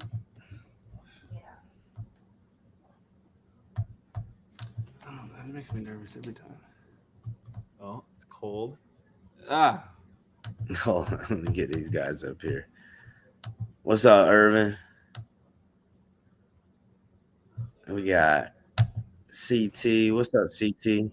What's up, Cap? What's up, Color and Ali? How everybody doing? What it is? What it do, son? Joker, is that you, Tony Pepperoni? Yeah. I figured it was. I figured it was. What's good, Cat? What's good, Cap? What's good, CT? I'm hanging in there, boys. All right, I'm gonna play this video. I don't know. I think Ali will be back, but we'll see. Oh, it's a pickle. Wait. Cucumber. Nah, hold on. Cucumber. Nah. Yes, cucumber. Damn. You guessed it right the first time. No, it's like a banana. No, it's a pickle. That's a pickle. This one's straight from the fridge too. It's a pickle. Yeah. Obviously, he's a pickle fan when he's like, yeah. Yeah, I don't. Yeah. I don't. He was excited. It came out of the fridge too. He's like, damn, that came out of the fridge too. A couple of these boys be getting a snack. You know what I'm saying? They're like, that tickled his pickle. Yeah, I don't eat pickles. I don't like. I don't eat wet, dirty socks either, El Cap. I'm right there with you, bro. Well, vinegar, bro. Like I don't know. It's like batteries in my mouth. I don't like the taste of vinegar, so I can't eat. I don't eat any condiments. So for anyone who don't know that shit. Oh my God, you're weird as shit. I don't eat mustard, mayonnaise, none of that shit. Like if your food has to suck, then you gotta put sugar and what? That I'm the same way, bro. No shit. No, Irving, I was saying I'm the same way, bro. Yeah, bro. No shit.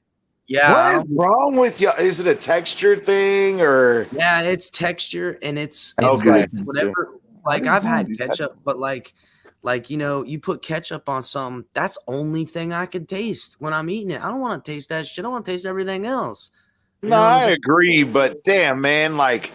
Bro, when I gotta, I make hot dogs and hamburgers on the grill, bro. Like, yeah, I use Nathan's, full beef, whatever the best, some of the best hot dogs you can buy. And, bro, I still gotta put ketchup on it. I still gotta put onions on it. I'll put onions. Onions ain't a condiment. I'll eat. No, I know, but I'm just saying in general, like, even though the shit tastes good by itself, I still do. Like, I still sprinkle cheese and shit on it too. Like. I want to enhance it, But yeah, you're right. When you go too heavy on the condiments, bro, you're right. All you taste is the condiments. You don't really taste anything else. I'd rather I want to taste what I'm eating, not what I'm putting on it. And so kind of like I don't even really like barbecue sauce all that much. Now I like barbecued shit, but like I'm not getting my steak and putting like sauce on it and shit. Oh, like, hell no. I hate that shit. Like to me, if it's if it's wet food, give me motherfucking stew, dog. You know what I'm saying? Give me some real wet food, Give me some good shit. What's up, Big Nick? What's going on, fellas? It is, bro. Man, Big Nick, I haven't heard you in a while, bro. Yeah, been trying to work on my channel a little bit, man. Been real busy last. Okay. Oh yeah, Big Nick. Color. I was on the phone with Color. He said you were riding out. He was checking you out. You were hanging earlier. Yeah, he stopped by. So I got the kid in the background. My baby. Yeah, he stopped by my live stream. It's my birthday today, and I just had a party on YouTube. Hey, happy birthday! Appreciate it. Thank you, guys. So the main reason I wanted to call in is actually on the topic what's in the box. Oh yeah. I'm pulling it up right now. I could never play that shit. Well. I couldn't do it. I could totally do it, bro. I could do it until like again, you feel a texture, it's slimy, whatever. Like that's where I draw the line. Like dirt and mud and shit. Like like I'm talking about like, bro, one of the things, and as a dad, you guys will understand this too. That fucking new slime, not the old slime, but the new slime. Have you guys played with that shit or touched it? It's weird. Bro, that shit is fucking freaky to touch, dude. It's like snot. Yeah, I was like, oh, not see that? Nah, I won't touch it, bro. I won't play with it. Yeah, that's nasty. Like I kind of want to know what it feels like. I gotta touch it. You know what I'm saying? Like, I want to know what that is. Listen, if you guys see how I respond, if a creepy crawler that I can see touches me, you guys wouldn't let me back on this panel ever. Like, So as far as me putting, and I can see the creepy crawler, but as far as me putting my hand inside a box and touch, no, I couldn't do it. I wouldn't even play. I couldn't do it. I just know I'm not doing it. Yeah, I'm getting the chills just thinking about the box. Yeah, see, like I don't fear like shit like that. Like, just never been that way. Like, I'll give you a good for instance. My uncle makes a good living on growing and selling roaches. Mind blowing. Like straight up, like the roach. Like they're not like. Well, they kind of are just regular roaches. They don't look regular. They actually look like furry. But they're for like feeding your bearded dragon and shit. Like, yeah, I know about that because my son has one, bro. Well, then your son, listen, your son wants the best shit because I'll tell you what, like they get like mites on them and shit, and they kill your freaking animals and stuff. You want to buy the best ones? Get the Luna roaches from my uncle. Shameless plug for my uncle, Luna roaches. I'm telling you, he got the roach game on lockdown. Try them out. I got a buddy of mine who he breeds snakes. So yeah, I know what you're saying, bro. He breeds rats for a living, and that's some nasty shit, bro. I'm sorry, that's nasty shit. See, you say that, but my uncle used to have a fucking massive snake. And it used to eat rats, then it started eating rabbits because it got so big. He had to get rid of it. It got monster. I think when he got rid of it, it was like, I don't know, 12 foot, something like that. You got to remember though, Capitan, CT lives like right next to West Virginia. The entire state is full of plenty of food for his bearded dragon. Oh, but, no, shit, right here in South Florida. That's just it, color. But that's Big Nick. They walk on the sidewalk down in South Florida, bro. You can't. Well, not a bearded dragon, but you can't just give them like any old roaches and shit because they get like mites on them, and then it'll kill your pet. Like it happens all the time. Everybody knows it. Right. Like a lot of people that have these types of animals, they have the food source there, and like that's what's crazy. What my uncle does, like he sells like a whole starter kit with food and fucking everything, bro. So I just got back. I was away from keyboard for a second, but did Nick tell you it's his birthday today? Yeah. Thanks, Color. Thanks for stopping by, Color. Thanks for stopping by. Yeah, I just wanted to check you out for a minute. I was, had some time, so saw you were live. So I wanted to see what. Hold on, let me tell you about the roaches. You got to remember, man. I grew up. I'm born and raised in South Florida. I know you know what a roach is, dog. I know. Right. So listen, even though I still do the boogaloo.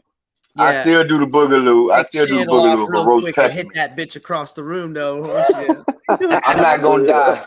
I'm not gonna die from the roaches, right? But a rat, any type of rat, it's over with. Just come to my funeral. Come to my funeral.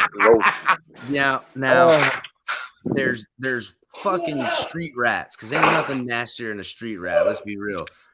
So like that's just gross. I don't want that on me. I'm booting that bitch as far as I can. But I got cats, bro. I got fucking. You better cats. be careful. You're gonna have PETA on you now. Cap, you said you're gonna kill. Oh, we got more iguanas here than fucking rats today. I don't care about no iguana. I used to have a pet iguana when I was a kid. I'm pretty sure one of these assholes running around somewhere might be my old iguana. You know what I'm saying? They don't die. Hey, can I tell you guys something crazy? Let me tell you guys something crazy. I don't hate animals, right? But I don't want to own pets. And I'm gonna tell you the reason why I don't. That's a dog, especially dogs or cats, right? They're expensive. Because just like no, that's not even the reason. Just like I explained to you, they're like having a child that you can't talk to. I'm gonna tell you. Just like I am about creepy crawlers. If I'm sitting there, I'm smoking me a nice joint and I'm watching a movie and some shit come up under my legs and lick my I can't go through that. I can't do it. I swear to God, I can't do it, buddy. I can't do it. I cannot do that shit. No. Like I've kicked over so many coffee tables in other people's houses because of that same shit. Like I can't go. Bro, I hate them freaking. Yo, I hate them the freaking flying roaches, bro. That's just disgusting, bro. I kill them on sight. I will go across the street to kill a flying roach because I know that motherfucker's coming my way in a second. So I'm gonna beat him to it. John beat his buddy's house and his dog licks his foot, kicks the coffee table, the coffee table squishes the dog and shit. So for all you ladies out there that are still on the market, Big Nick does not like people creeping up behind him and then licking up his leg. Man, I done jumped on brand new cars running from a dog. Get out of my car, get your dog. You know, it is what it is. I'm not doing that. Yeah, see, like oh god, like my grandma had like a farm, bro. And when I say a farm, like as you can see, like my family, not only with animals, our grandpa was like fucking Snow White, bro. Like birds and shit would just land on him, like no joke. But they had horses, they had dogs, they had fucking groundhogs. They had flying squirrels. We had skunk. Pet skunk. Dude, listen, say what you will about a skunk, but a fucking skunk is a damn, Big Nick. Turn your mic down, son. Turn your mic down, son. You might loud. All right, man. Hold on. Friggin' whatchamacallit, flying squirrels and shit. Like they had that, but a skunk, you get like a skunk and they degland them, right? And dude, they're one of the funniest little pets you ever seen, bro. They're so fun. They like run around and jump. They're like a cat and a dog put together. I've seen that before, Chris. They're really cute. They're so cute and lovable, but they're funny as hell too. Like he'd be like trying to spray you and shit, and he can't. It's so funny. And you know what else? Yeah, skunk. I heard that they could be. What's the ones in Florida called? Aren't they because the spotted skunk? I don't know. I know that Florida has a particular species. Well, I was just saying, I don't know if maybe again, I guess because they're docile, if they've been in, captivity, they're probably not going to be biting. So if they can't spray, fuck, what can they really else do? Maybe scratch you or something. I mean, they literally. Well, first of all, like they're a pet. Like that bitch don't make it in the wild no more. You know what I'm saying? Like they got. No, I understand. I'm just saying, like. Yeah, it's called the spotted skunk. Like if you have kids, you don't want the thing scratching the kids. On behalf of all black people across the world, white people crazy. Bro, like straight up. White people crazy because I know we are, but I want to know why. Big Nick, they can all speak for themselves. This white boy don't have no skunk as a pet either, man. I don't know what they're talking about here, bro. You're a fucking fire. Hey, Cap, you ever had a potbelly pig, like one of those that is, like kind of like those? We had a couple pigs, dog. Like one of them got so big we had to eat his ass. I didn't get that memo, Big Nick. To be honest with you, to me, I'm talking like a straight up farm. Like they had an above ground pool, right? And and they had prairie dogs, and they like put fence. Well, they done fucking dug through and all the shit in there. So now they're loose in the backyard, and that's just where they were. I mean, like we're talking middle of nowhere, so like they just loose out in the yard and shit. You'd be walking around the yard, fucking groundhog come out of the ground and shit, or groundhogs where they were. No, were they groundhogs or prairie dogs? I can't remember. I took care of my little buddy. Prairie dogs is what they were. They were fucking prairie. And I mean, they're all over the yard and stuff like that. And then they had this. So what smells worse, a farm or a ranch? I heard a farm isn't that bad, but I heard a ranch is horrible. Well, like this ain't no stench of a ranch is horrible. Nah, this ain't no working ranch, bro. This is just like random ass. No, you said it's a farm, right? Yeah, I said no. I heard the farms aren't that bad. Well, it depends on what you're farming, though. I mean, if you're doing like corn and shit, like they ain't farming a damn thing, bro. They're just when I say a farm, it had a fucking farmhouse and a shit ton of animals on the fucking 7.5 acres they were rocking it on. And I'm telling you, they're fucking everywhere, all different kinds of stuff. Like, I mean, I don't know that's where I spent every summer, like hanging out with. Different every summer you go there'd be some weird new animals over there. It was fucking awesome. They had raccoons are fucking great pets for people who don't know. They're super sweet, super clean too. You think a raccoon, they're nasty, they're all in covers. That is not how they are. They're super clean. You gotta remember though, they got thumbs. Raccoon shit. If you get it in the eyes, it can blind you. Any shit in your eye blinds you, Tony. No raccoon shit. I don't know, bro, because when humans do it, guys, I'm gonna take off. I'm gonna go hang out with little Nick, man. I'm gonna keep listening though. Be safe. All right, Big Nick. Happy birthday, my brother. Happy birthday. Happy birthday. Happy birthday, man. Why am I getting shit in my eye? They're not monkeys. They don't like kids shit a long time ago, like toddlers or something. Yeah. And they had a raccoon as a pet, their parents, and they put the shit in the fucking eyes and stuff. The poor kids went blind. Well, I mean, that's Canadians got some weird ways to hurt your family, man. Yeah, that's yeah. I don't know. No, the kids were fucking playing with it. Yeah, I got you, but what were but I don't think that any raccoon is special enough to do it just to one particular set of mammals being humans. I mean, bro, we get our own shit in our own eyes all the fucking time. You get pink eye, bro. You don't lose your eye or your sight, so. maybe it was because it was a little infant. Apparently, they're letting infants get fucking raccoon shit. Sounds like they're in a bad living situation, honestly. You know what I'm saying? I mean, it sounds like what Jay's talking about is they're coming in wiping their eyes with their shitty hands. You know what I mean? I mean, damn. So, like, I mean, but nah, they had all different types of animals and shit. So it was pretty dope. But hey, Color, I finally got his ass last weekend. Who'd you get? Oh, the crow? The groundhog. Oh, the groundhog. Oh, you got the groundhog. You know yeah, what? bro. I got pissed off enough that, bro, I told you guys he was digging out in my backyard and underneath my shed, which... What'd you do? Just salt the earth? No. I did the nice and humane thing, and the reason why is normally he stays out in the woods, because again, I have 2.5 acres, so he normally stays out in the woods.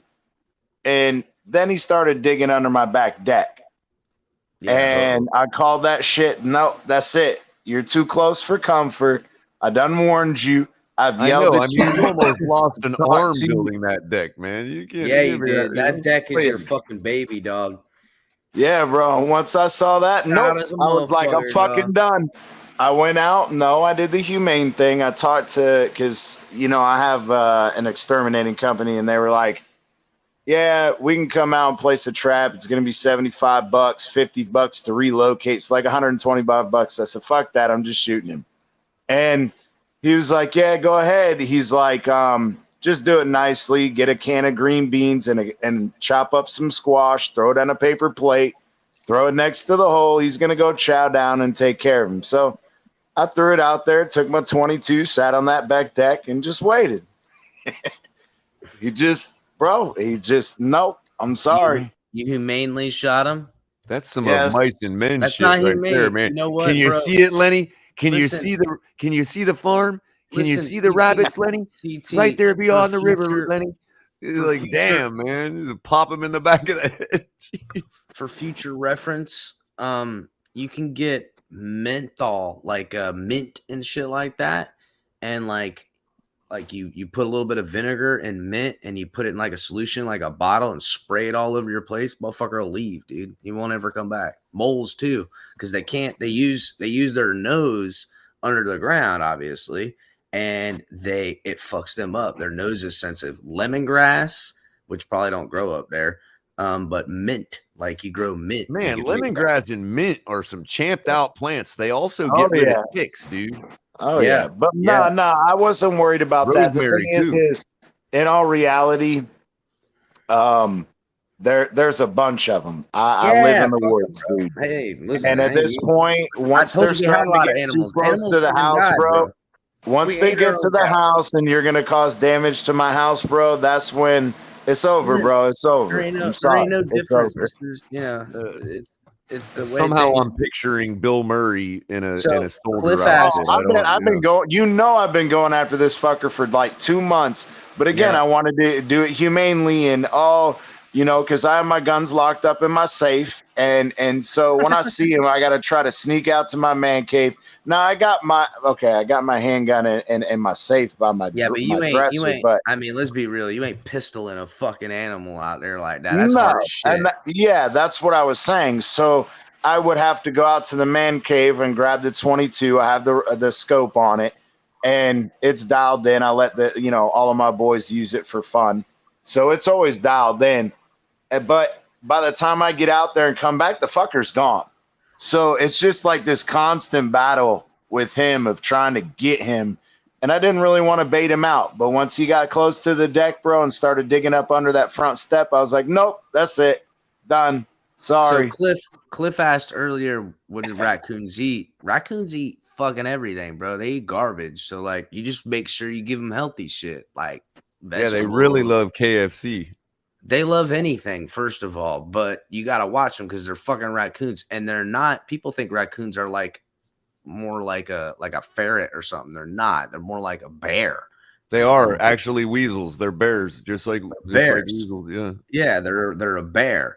So they're pretty badgers, mongoose, whatever. Yeah. They're all raccoons. They call them marsupials. No, wait, marsupials. Yeah. Yeah, marsupial. Oh They're yeah, they are marsupials, aren't they? yeah. So Forgot they're they just got they a got kangaroo's a thumbs and shit, marsupial dog. too, right? They got thumbs, huh? Oh, it's because it's a thumb. I thought that was the No, the marsupials. It's because they have a pouch for their kids. yeah, that's what I was saying. The pouch. That's a Yeah. kangaroo and all that. Yeah. Koala bears. Yeah, they do a lot of that. That's They're a marsupial. Yeah. They're super fucking sweet. They're super clean, and like the thing that's sweet about them, like What, raccoons?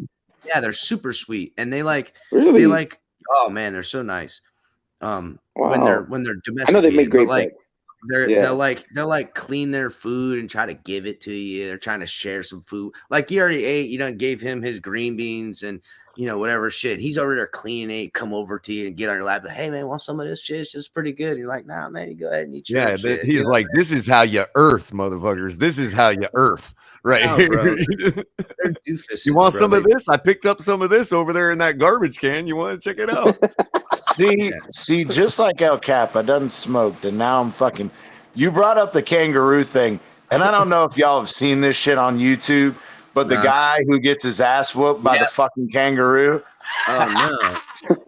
Oh my god! The kangaroo punches the shit out of him, and then kicks the living fuck out of him. Listen, dude, I want to say, It's like the deer attacking that guy. Remember that one? It's his pet. Like it's in a little fucking barn, and he's messing with them, and he's over there like pawing at him or whatever. And bro, the kangaroo just turns around and slaps the living shit out of him, and sticks its leg through the fucking slats and kicks the shit out of him. So they literally have boxing gloves on their hands, like in the cartoons. No, they don't, but it sure as fuck looks like it. They got some fucking. They got some clubs of fucking of paws, bro. Them things are huge. There's a channel where it's a little monkey playing house with a cat. What? What? Yeah, that's actually the #1 grossing channel on YouTube right now, by the way. It's a monkey playing house with a cat? Yeah, it was according to Social Blade, they're the #1 grossing channel. That sounds adorable as fuck. So, just to be like, yeah, you'd be surprised what makes a good motherfucking pet. Cause I mean, think about it. This is how I kind of look at it. When an animal in the wild got some shit on it and it needs help, it'll walk right up to a human. Every single animal. I don't give a fuck what it is. Lions all fucked up, caught up. It's going to let a human come over and help it. Or if not, go find a human to help it. That's just how animals are. So you could domesticate any motherfucking animal if you can domesticate it. So, and they're all good pets. Dogs are the best, obviously. They're just bred for domestication. And cats too, which cats have always been around for man because you got varmint. Bro, did you guys see Did you guys see the video? Did you guys see the video? Where, I think it was on Instagram. Like, there was some guy that was giving his monkey a fresh haircut. He was giving him a tape and everything. And the monkey's like all chilling and shit. Yeah, bro, you gotta check it out, bro. That's nasty. Yeah. Bro, you gotta text me that shit, Irving. What? Are you serious? Yeah, you gotta bro. text that to And the me. monkey's all good and chilling and shit while his owner is giving him a fucking fresh cut, bro. Now, I've seen one on the really fucked up channels. Like, I don't know if it's like Middle Eastern or whatever, but it looks like a Muslim guy with a bunch of monkeys or whatever. And he's letting these fucking monkeys smoke cigars. They're sitting on a couch and shit. Like, you're like, what the fuck? Listen, oh my god, I ain't getting no monkey, dude, because fucking monkey just has to make the decision today to not be your pet and kill everybody, dude. Oh, yeah, bro. You know what I'm saying? Just like today, I'm not having your shit. Yeah, where do y'all think humans got the murder gene from? Yeah, bro. They are literally between 10 and 50 times stronger than us. Rip your motherfucking face right off. Oh, and yeah, bro. Hey, it might not rip monkeys. your face off, but Sorry, it might rip off chimpanzees. Yeah, chimpanzees and dolphins are actually. actually. A couple things about that backstage. Yeah, there's certain animals that like you can domesticate them. But let's be real. Like, okay, raccoon turn on me. He's fucked. Like, what you gonna do, raccoon? Like, I'll be your friend, but like certain shit you don't want to fuck with. Like, I mean, yeah. I'll tell you a quick story. My dad used to know the real Tarzan. He used to live out in Okeechobee, and like he knew his son and everything like that. And the real Tarzan guy played like Tarzan in the 50s. For all y'all that don't know, he was like the real life Tarzan. He lived with lions. He had fucking lions that he had, like big ass fucking tiger and shit at his house. He would sleep in a bed that was a massive bed. He had a wife, had kids. He didn't sleep. He slept in a bed with some cats. So the guy was like real as fuck. So like that guy, but the dude's like 7 foot, 260. Like that, like he grew lion. He's, you know, roughhousing with the lion and shit like that. Like, but me, nah, fuck it. I even know a lion. No, they're ignorant. That's ignorant. Maybe a fucking bobcat. Then that'd be pretty cool. Imagine you had a bobcat roaming around. You'd be a bad bitch. You had a bobcat. That was one, to your point, you were talking about animals, let them help you. There was a video I'd seen of a guy in Alaska who traps bears for their pelts and shit. Yeah. Well, he got a snow leopard or something caught in one of his bear traps, so it didn't hurt its leg because its leg's too small, but it got tangled to where it was stuck. This thing. Yeah. No. When he went out to check the trap, he found it. It was stuck. Yeah, he found it, and bro, the snow leopard's just laying on the ground. And at first, it started hissing and growling at him, whatever. But then he just rolled over and he let the fucking guy take the shit off. And it's like, bro, that thing could fucking kill him, and nobody would ever see this fucker again. So while we're talking about big cats, how about them cheetahs? Yeah, boy. Yes, sir. Color, I'll be right back. Yeah. Yeah, We're about to see one of them cheetahs running around on the field tomorrow night. Hell yeah, I can't wait, dude. I really do hope that we get at least a half. I know we're not. But that's kind of how I feel about it. I feel like, I really want to see this. I mean, a couple series maybe. I doubt they'll go a whole half. No. That's what I was saying. That's what I want. I'm being greedy. But in reality, I said it earlier in the chat. I don't see us more than going 2 or 3 drops. I think they really also want to give Teddy a whole bunch of reps too, so we can put that to bed. I don't know, Color, about that. I mean, if everything is that supposedly he's had that lingering sore back and whatever, which is why they were limiting his snaps and giving him rest days. At this point, do you really think that because Skylar performed so well in last game that it almost forces him to play? For optics, I mean, I don't need it, but see, and that's kind of where I'm getting at. Has been talking it probably is a good idea. I'd rather give Tua 2 or 3 drives and let Skylar take it the rest of the way, bro. You know what you got in Teddy. He's a veteran. You know what you got. It is what it is. Yeah, you want him to have, the reps, coaches might know what they got, but I don't know. This fan base doesn't seem to understand it. What is there to not understand? Hey. He can't throw past 10 yards. That's why they call him check down Teddy. Yes. That's why he's the second highest check down quarterback in the league. And that's not a joke. You can go look at can't throw past 10 yards. Yeah, just like how we complained that Tua couldn't. We got a number 1 quarterback that can't throw past 10 yards. Oh, hey, remember that idea I told you, the vape pen? There you go. I don't hate Tua, but I hate Tua. I only said that to illustrate the fallacy of it. No, I know. I'm just picking. I was just picking. Like, I can throw more than 10 yards. I'm sure he can throw more than 10 yards. I'm being a little bit, hyperbolic, yeah. Hyperbolic, a little bit. What's not hyperbolic? What is not hyperbolic is the fact that he came in relief for Drew Brees and went 5-0. Who did he go up against, by the way? Do we know? I don't know. He was playing in New Orleans. All right. Well, I just want to see who he played. I mean, I don't know. Does it matter? Here's my thing. He's been to multiple different teams. It has never worked out. What do you define as workout? He got took his team to the playoffs, and their kicker dinked the ball off the upright. Here we go. The guy gets paid to be a starter and can't even make a whole season as the starter. Well, that's not like these days. That's not a prerequisite to be a starting quarterback, apparently.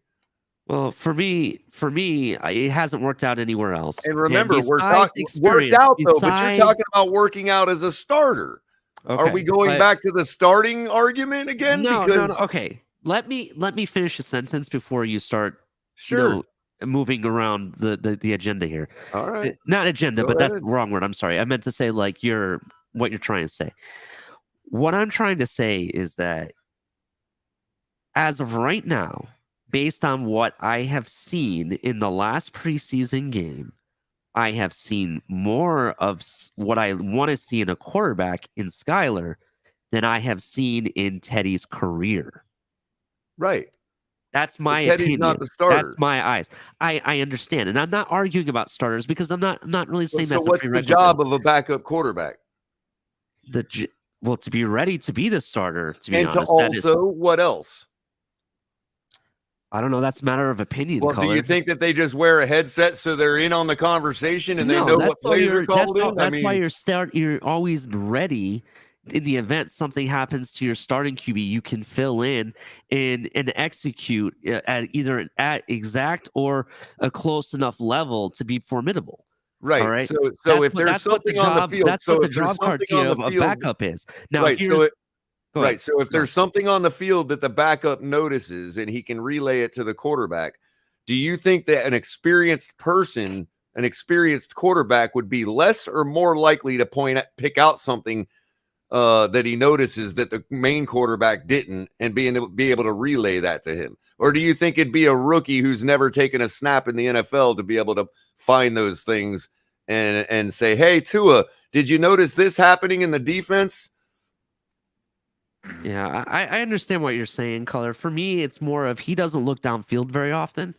And that's something that Skylar did the entire game is look downfield. I get that, but how many games are we talking about him playing here? What are you asking? We're talking about the backup quarterback. And you're acting like he needs to be ready to be like better than Tua. If that's the case, then we need to start him over Tua. All I'm saying is I don't think he's anywhere near Tua. And at the same time... Which means he's nowhere near Teddy. And we're talking about Teddy being any near Tua. An experienced NFL quarterback that is taking a team to the playoffs. In camp, and what I've seen in Teddy's entire career, and what I saw Skylar do, Skylar and Teddy are almost at the same level to me. Regardless of what you're you say about advocating experience. for is running with a new starting quarterback in a new project. That's what you're advocating for. Yeah, that's what you're trying to say that I'm saying, and that's not what I'm trying to do. Well, I just don't understand how you can ignore the work and accomplishments that Teddy has made in his career compared to a guy who has not even started one single NFL regular season game. Okay. I just don't understand the comparison. That's all. All I'm saying, we're paying $6 million for what? I mean, sorry? What are we spending $6 million for? To throw it into the flat every time? No. 5 yards up the field to a running back? No, to get you 5 games in a row if your quarterback goes down for 5 games. 5 games in a row. Oh, I'm sorry. You keep going with that 5 games in a row. One, I would like to know who they played. Did it not happen? Did it not happen? It doesn't mean it can Look, happen our again. quarterback lost to Atlanta and Jacksonville last year. What do you mean? Who cares who the opponents were that he went 5-0 against? All right. Do you realize how hard it is to even win one game in the NFL? That's fair enough. If that's you know what though, and I don't know if you guys heard this or not, but Tua was actually throwing interceptions in practice on purpose. So, and that was because he wanted to play extra long tomorrow, and we're gonna see that. And he worked it out with Javon Holland. Here's the hot take. Color's not gonna like this. Skylar plays tomorrow over Teddy, then I honestly think that Skylar's QB2 at that point in the eyes of the Miami Dolphins organization. Then he wouldn't be playing. I don't believe that. I don't believe that at all. No, why? Ted, I think this is on a real talk. I think it's open ended till the last preseason game is played, and I think That's definitely true.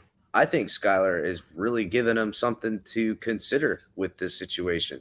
Problem is, it'll end up with us with 3 quarterbacks, but it's going to happen because we're only going to take 3 running backs. And I honestly think the decision has already been made. no Sony no and different than the Michelle. QB1 decision. Sony Michelle doesn't make it on So the team. what's your prediction? It's 3 QBs. Is that what you think? I think so. I predict that as well. Yeah, because what you're precisely because of all the things you're saying. I don't disagree with what you're saying. I understand. You're just looking at it differently, and I get that. I get that. If the worst happens and we've got to string together a couple wins to keep our run going, I'm going with Teddy. Agreed, Color. But the one thing that I will say about this is I do think that in that same instance, I have that same concern about Teddy. And yes, he did, have a 5-game winning streak in 2018 with New Orleans. However, all his stops after that have been 1-year stops. And I'm not saying it's his lack of ability, but obviously Have you ever worked for a company you didn't want to work for, CT? Oh, absolutely. I'm not saying. And did it affect your job performance? Did it affect your job performance?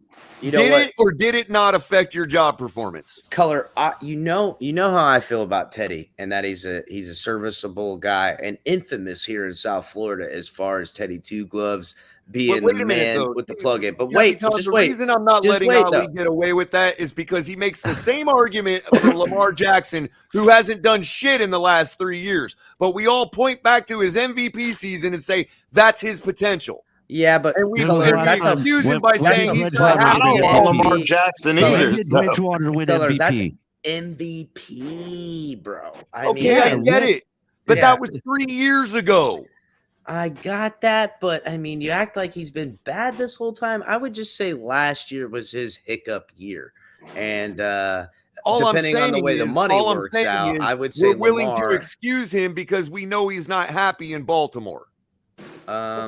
Yes, so we're not getting his best. But that doesn't work with me with Teddy, and I'll tell you why. Okay, no, it does because what I'm saying is we're not getting Teddy is Teddy's playing 8 games in fucking Denver, where the teams that get quarterbacks that lose their arm, lose their ass, can actually fucking air a ball out. And he didn't do that. And if he did do that, I'd feel a little differently. Teddy checked down a lot. Okay. A lot. Okay. But my thing is I also agree with Color. I believe, and I made this argument with Ali on Batman's show the other night, is, bro, I am still taking the experience of Teddy. Whether he has a shit arm or not, if it comes down to this year and the fact that we want to go and win at least one playoff game, I want the veteran in that spot. Until he can prove, Skylar can prove otherwise. Hey, I still want to see him play the rest of the preseason. I want him to play well. Well, and again, also, I'm all for keeping him on the 53 games. All I'm saying is I'm okay with keeping him on the 53, but he's not QB2. Right, and CT, we're also only talking about a couple games.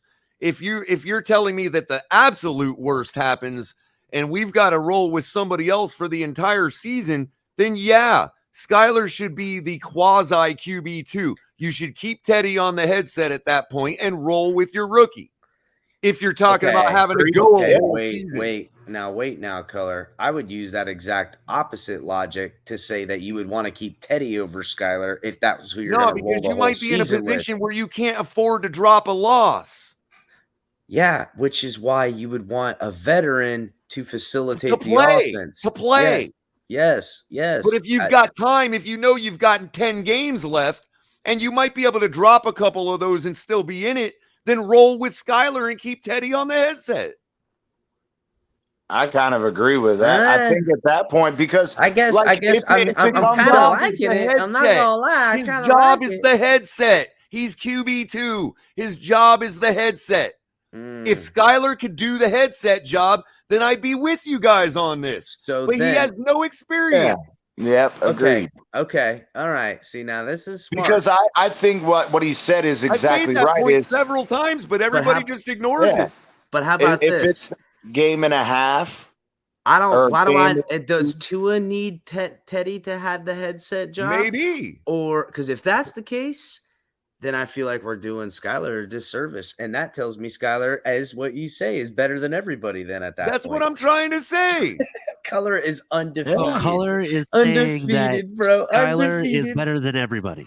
No, what I'm saying, Ali, If is that Skylar if he's better can than take Tua, away the could be headset better job. than Teddy, then he is better than Tua. Because in order to be better than Teddy, Skylar has to overcome the experience disadvantage. So if his abilities are that good that he can overcome the lack of experience, then he is better than Tua.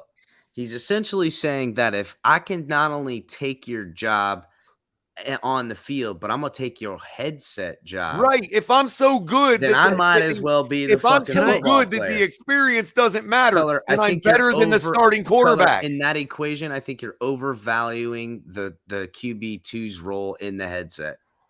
In this equation, that's for McDaniel to value. That's for McDaniel to set the Well, value. that's what I was trying to get at. Is if it's a game or two and it's the playoffs on the line, then yeah, I'm throwing Teddy in there and hoping the fucking best with the veteran. But if Tua, and I'm not going to say it without knocking on wood, but if something does happen to Tua and it's an all-season shit, bro, at that point, bro, you're not riding with Teddy. Teddy is not going to win you over an entire season. Right. He's just not. And I'm in agreement on that, CT. I'm in agreement on that.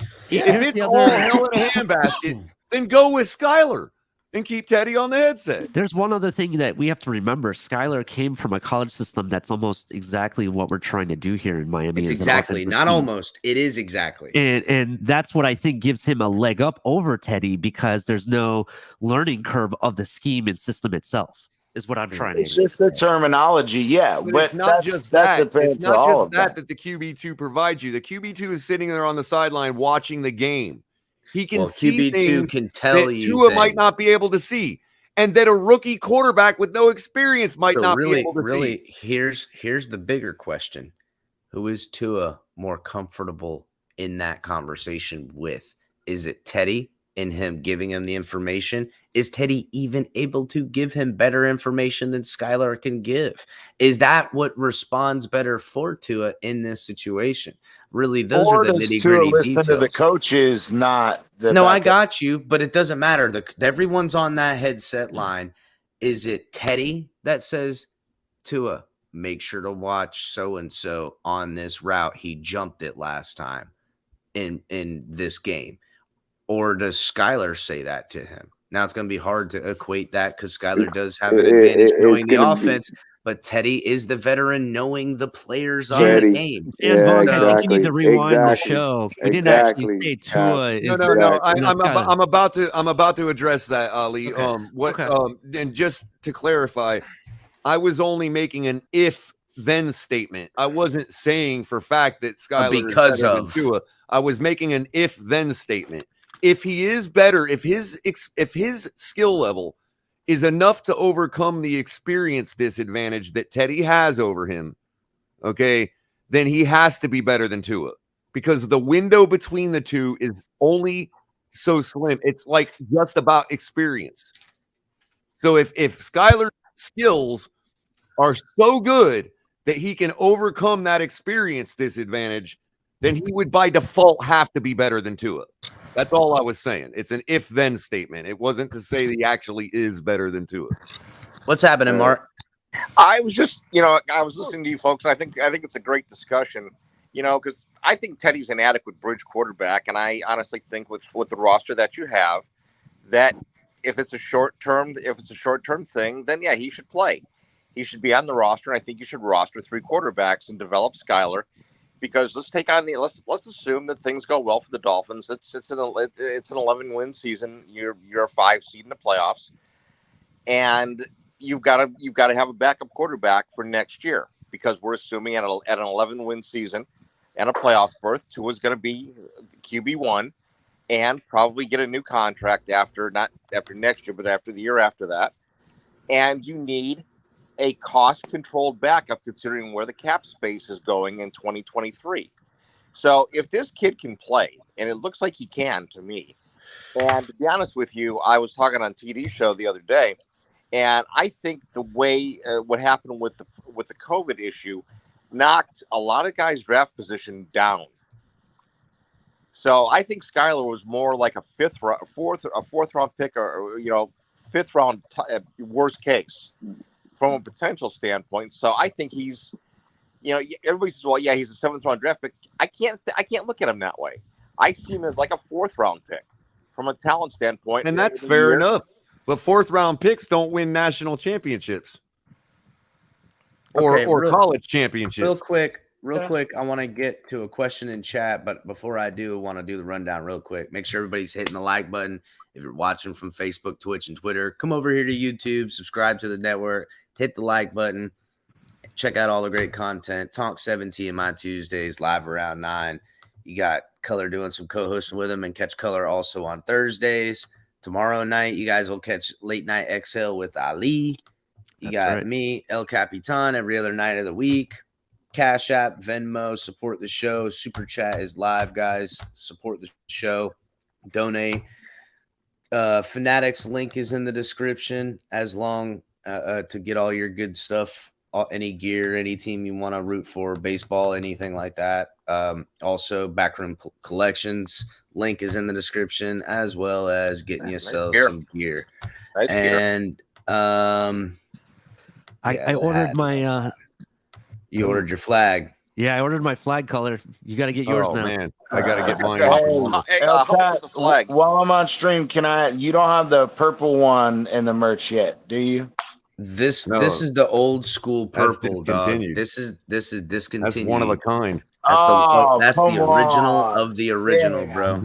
Maybe I'll bring it back. Even I don't get one, man. Hey, if you're thinking of it, let me know. I'll pre-order because, bro, I told Batman I want to get, all of you guys my favorite shows, bro. I want the flags of each, and I'm putting them in my man cave, and I'm putting them all on the walls, bro. So, man, CT, you can get the new dog. I know, and I like it. It looks crisp, but damn, bro, that purple is fucking fire, bro. By the way, I know what I did there, Mark, by invoking Teddy's college championship. Okay, but I'm just making the same arguments we make for QB1. Because and I want to say in the season that he took Minnesota to the playoffs, was that team even as good as our team is now? Comment real quick. No.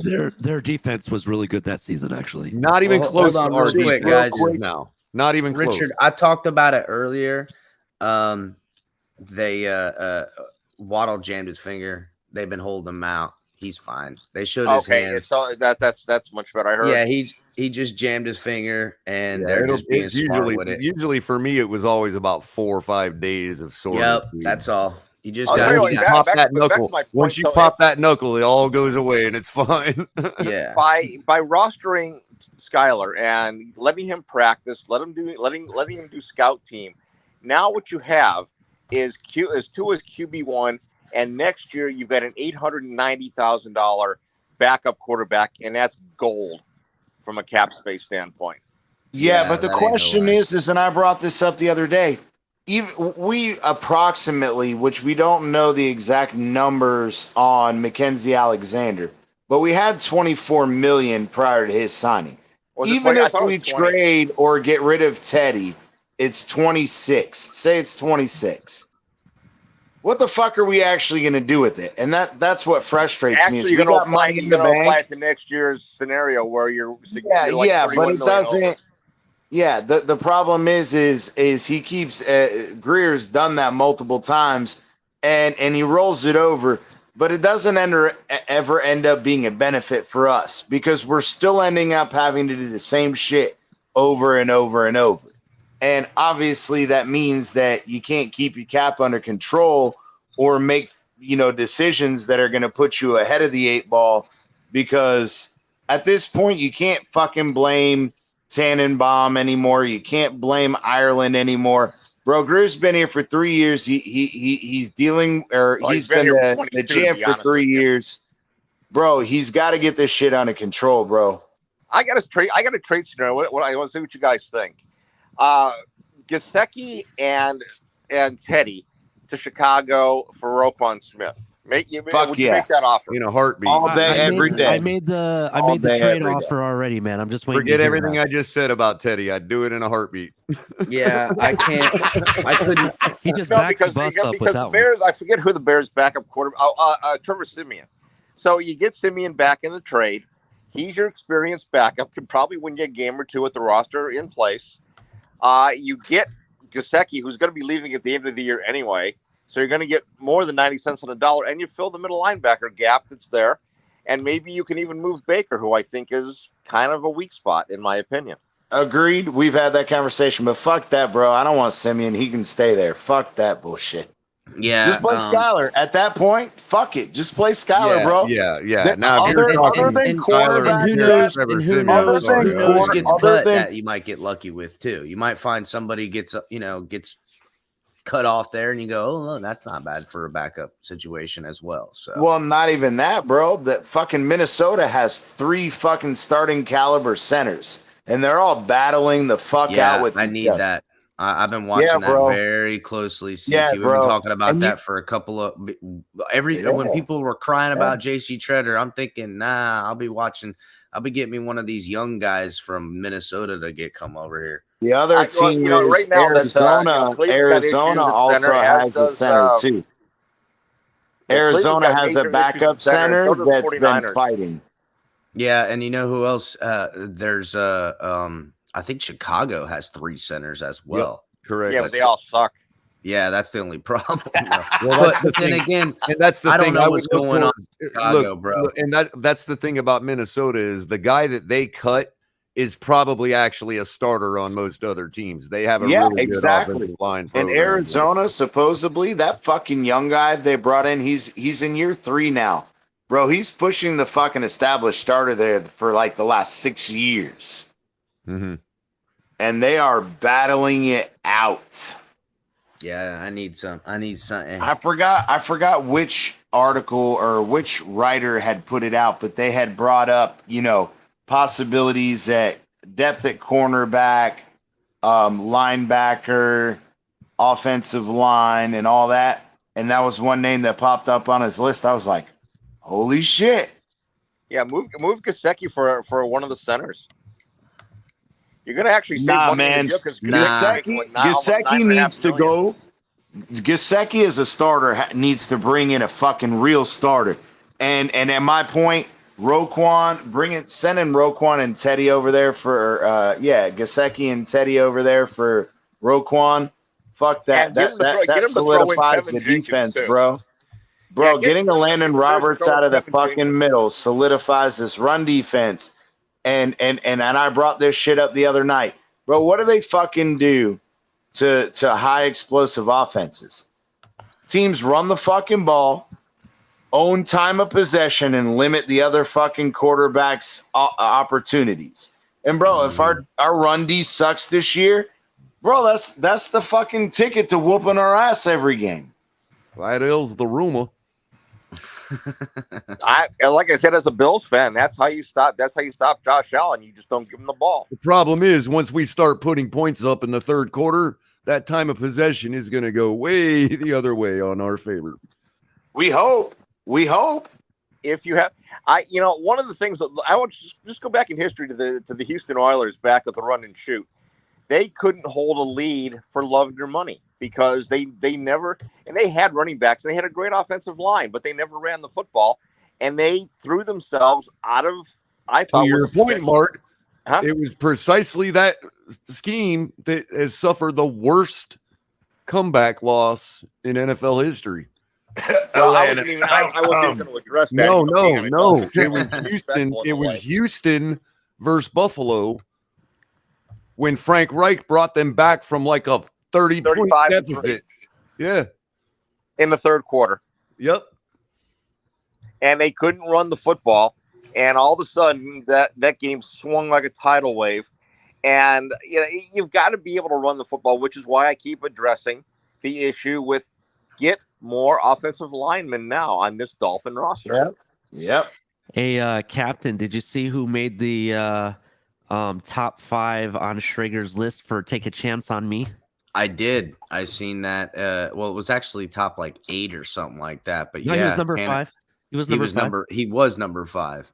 Yeah. By the way, this is just absolutely hilarious. If you guys have been following what Carl has been saying, first he said Miami is elite in Madden 23. Hill is unstoppable. Then she follows it up with oops. Tua still throws interceptions in Madden 23 is the bad news, though. Oh God, that's I had to that's share that awesome. news with you, Captain, because I saw that. Yeah. And I was like, yeah, it's my boy. It was Oh, on. any of you guys see the Patriots game tonight? Yeah, I watched a little bit of it. it. I watched a little bit. It was atrocious, bro. Yeah, now the I will Patriots give are playing their that the Patriots fucking are playing their ones against the Carolina twos all game long, and it just the ones looked awful. I mean, my God. The only thing I will say is that one gunner on the fucking punt on punts, bro. He made a beautiful save at the end zone there to down it at the 3. Bro, he got himself a job, bro. Yo, I'm not trying to pander to Dougley or nothing, but we're literally doing better now. You know what I mean? Appreciate it, buddy. Yeah, Doug, what's up, man? What's up, Doug? Yeah, we're getting jacked Doug, up and ready get for on the tomorrow. stream. Come on up on the panel, Doug. Yeah. Does anybody Come know if the on, Raiders man. are playing any starters tomorrow? It's who? Well, listen. You know they've kept it hush hush all week. Haven't let much in there. Yeah, I would bet my money that they're playing the starters tomorrow. That this is the week. It's Okay, yeah, because they get that extra they got that extra preseason game where, you know, they didn't play anybody. They didn't play anybody last week, although they were playing running backs. They were kind of rotating their lead running back. Gesecki played last week too. Well, that goes to my point about I don't that's really more think of an he's gonna be on the audition. team. I think he's going to be I traded. really do agree with you, CT. I think that was a total showcase. Absolutely. Yeah, that's exactly what I thought. Is why would you hold out? Other than some why would blocking you in real hold time out action? all the other starters? Right. Other than literally blocking, let Gesecki play almost a quarter and a half.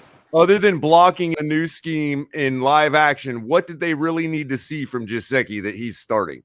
Exactly. And I will give, I want to apologize because I've given him fucking shit. But he's shown me that he has the willingness. He still sucks at blocking. Don't get me wrong.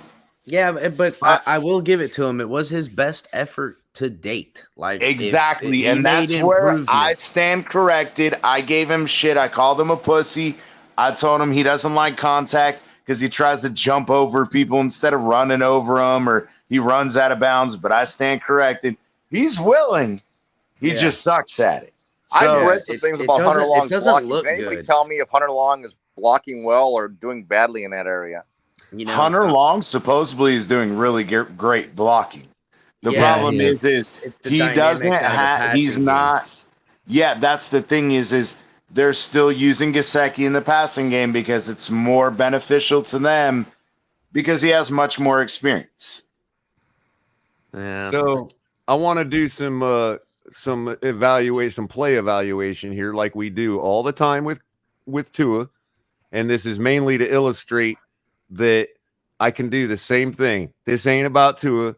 This is about looking at a throw that everybody is arguing about that says it was a great throw, it's a dime and all that. And I can tell you, as good as this play looks, it was a terrible throw.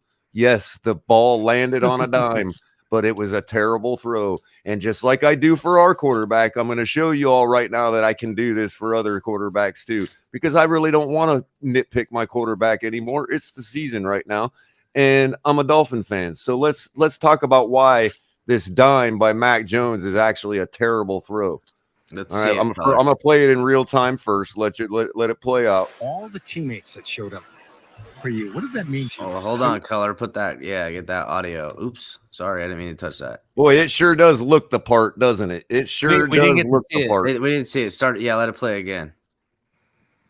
Sure does look the part. Drops right in there, lands on a dime. Yeah, I see exactly what you said, Color. Yep. Now watch. I know what you're gonna say before you say it. Okay, look at this. First of all, he's throwing a deep pass.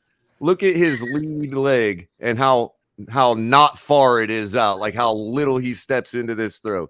Look at his posture. Totally leaned back because he's in his mind psychologically, oh, I'm throwing a long ball. I got to throw it up in the air. So it causes a person's body to lean back, which is not really good form. Okay. And then watch what happens through the ball. First of all, he doesn't get a lot of cock back, which maybe he doesn't need it. He's got a strong arm, but now look at this. Look how straight his arm is. He's got hardly any turnover. Look at this leg fly up. And then watch what happens to his leg after it flies up like that. Nothing. It doesn't come down. It doesn't follow through. Nothing. Let's watch it again. Look at that. That's terrible. He's still leaning backward after releasing the ball. He's floating this ball because of it. And because it lands in such a good spot, an amazing spot. Oh, that's a great throw. No, first of all, if he would have stepped into it properly, like a good quarterback would throw, and all his mechanics were right and not all over the place like they are here, okay, this ball would have been way further out in front of this receiver, and that receiver would have housed this ball for a touchdown. So, yes, the ball landed on a dime. I don't know, Color. But it was a terrible-ass freaking throw, man. I don't care what anybody says. That is a terrible throw. I think it's a better catch than throw. Exactly.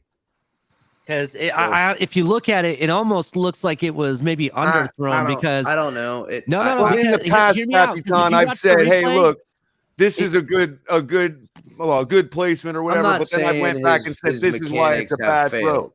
Well, let me just throw some perspective on here. That looked like Josh Allen year one.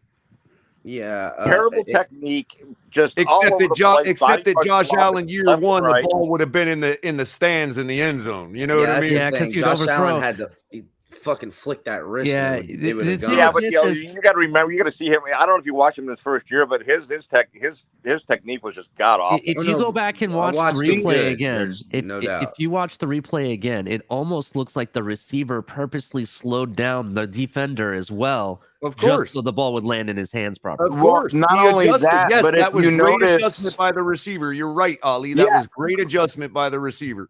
Very much so. And if you notice that as he's coming out of his break, he's looking to the left. He's looking for a back shoulder throw initially. And if that's why he slows down. That play, wait. Let me finish, Collar. It's broken up. So he slows down because he's anticipating a back shoulder throw.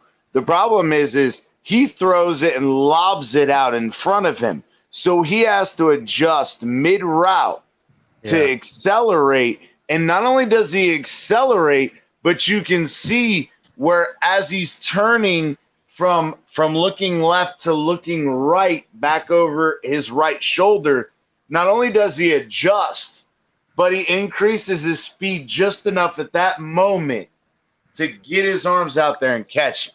It's a great fucking catch by the wide receiver. Terrible fucking execution and throw by the quarterback. And in game one against New England, if Mac Jones throws that same exact play, Javon Holland is going to intercept that ball and is going back the other direction. Fuck yeah, let's do it. Again, but Xavier Howard would have broken that play up. He would have realized what CT's talking about. He would have realized what CT's talking about, and he would have known that the receiver was adjusting to slow down to it. He would have turned his head, jumped up, and at least broken the ball up. I have more confidence in X. I think that he would fucking catch the interception and possibly that was such an interceptable ball. Did you guys hear about Xavier Howard supposedly said, and I have not seen it, and I tried to Google it, and I haven't seen it in quotes, that he's trying to channel, quote unquote, channel his inner Dion this year. Because somebody had asked him in an interview why he catches the interceptions and he runs and he gets tackled. And, you know, how come he doesn't have all these guys who have had pick sixes? You know, Howard hasn't had that many in his career. And he was like, oh, don't worry. And I love the video you put up, El Capitan. Xavier Howard, no days off. No days off Shorts, for him. Baby. And this is the guy that he said he was channeling his inner Dion this year, apparently. Actually, that would be a great matchup to see tomorrow. Xavier versus Devontae. No, because Xavier is going to smoke Devontae just like he always did in practice. I know, but it would be love to see it. Yeah, but for everyone who remembers, Devontae Parker literally was like an We're not almost out talking of Devontae football. Parker. We're not talking about Devontae Parker. We're talking Devontae Adams. Oh, you're talking about tomorrow. I thought you were talking about tomorrow. the That's Patriots. I'm still No, stuck that's on okay. Patriots. Tomorrow's matchup. Xavier versus I Devontae definitely Adams. want to see That him would be against Adams. blockbuster. Oh yeah, I want to see that for sure. guys, but actually I saw Devontae Parker make a catch tonight. Oh my! God! Don't He start always that showed up. bullshit. He always shows up in preseason. Bro, always he shows He'll up in have a preseason hangout by and opening camp. game. We're so fucking excited, and then he goes out and he pulls his hammy in week 2, and we don't see him till week 10. I'm He's always sick of a that first bullshit. game wonder. That's basically what he is. Well, John, ask and ye shall receive.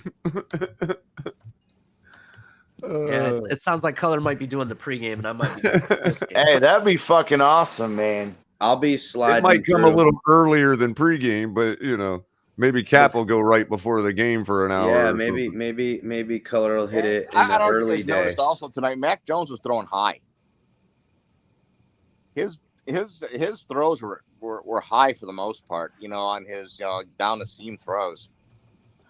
And a lot of that, Mark, is him again learning the NFL windows, and that's a hard thing because, bro, they can do this shit all day long in fucking practice. But the thing is these guys know you, they know your tendencies better than you know yourself because they play you every day. And when you get into these teams where they don't know the windows, they give you an extension. Why? Because your own defense that goes against you all the time, that window closes dramatically, which is why I think Holland's doing as well as he is.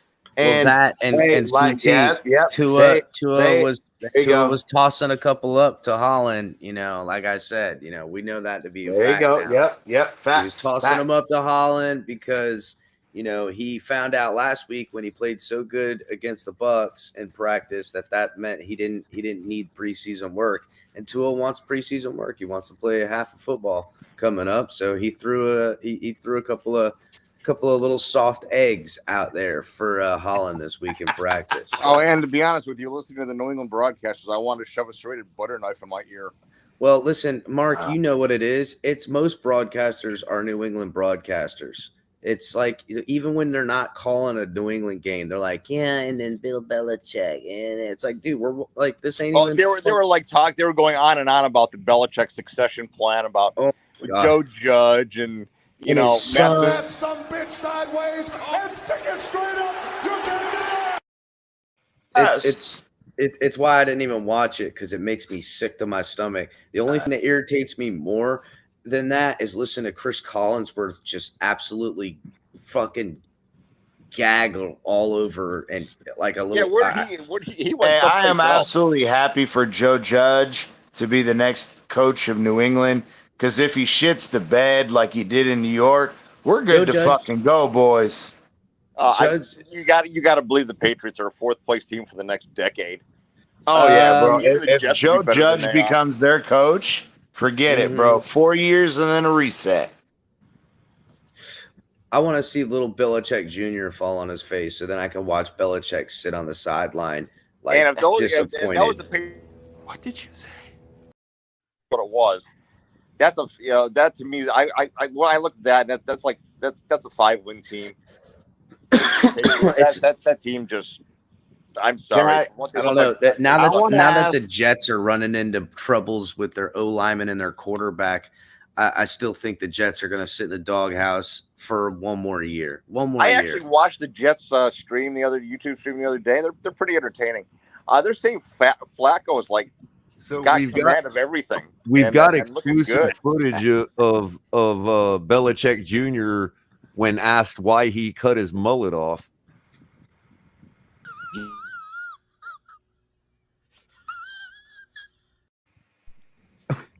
That's the footage. Oh, I want to say this. I don't know if you've heard the rumors. You brought that up, Color. I heard the rumor that again, Josh McDaniels gave up the Indy job because he was promised the head coaching job of the Patriots. Oh yeah, I heard that rumor too. Everybody and heard then that. he left this year to the Raiders because apparently Belichick has moved off. And originally it wasn't Joe Judge. Originally it was his son, and people got up in arms about it, even in his own staff.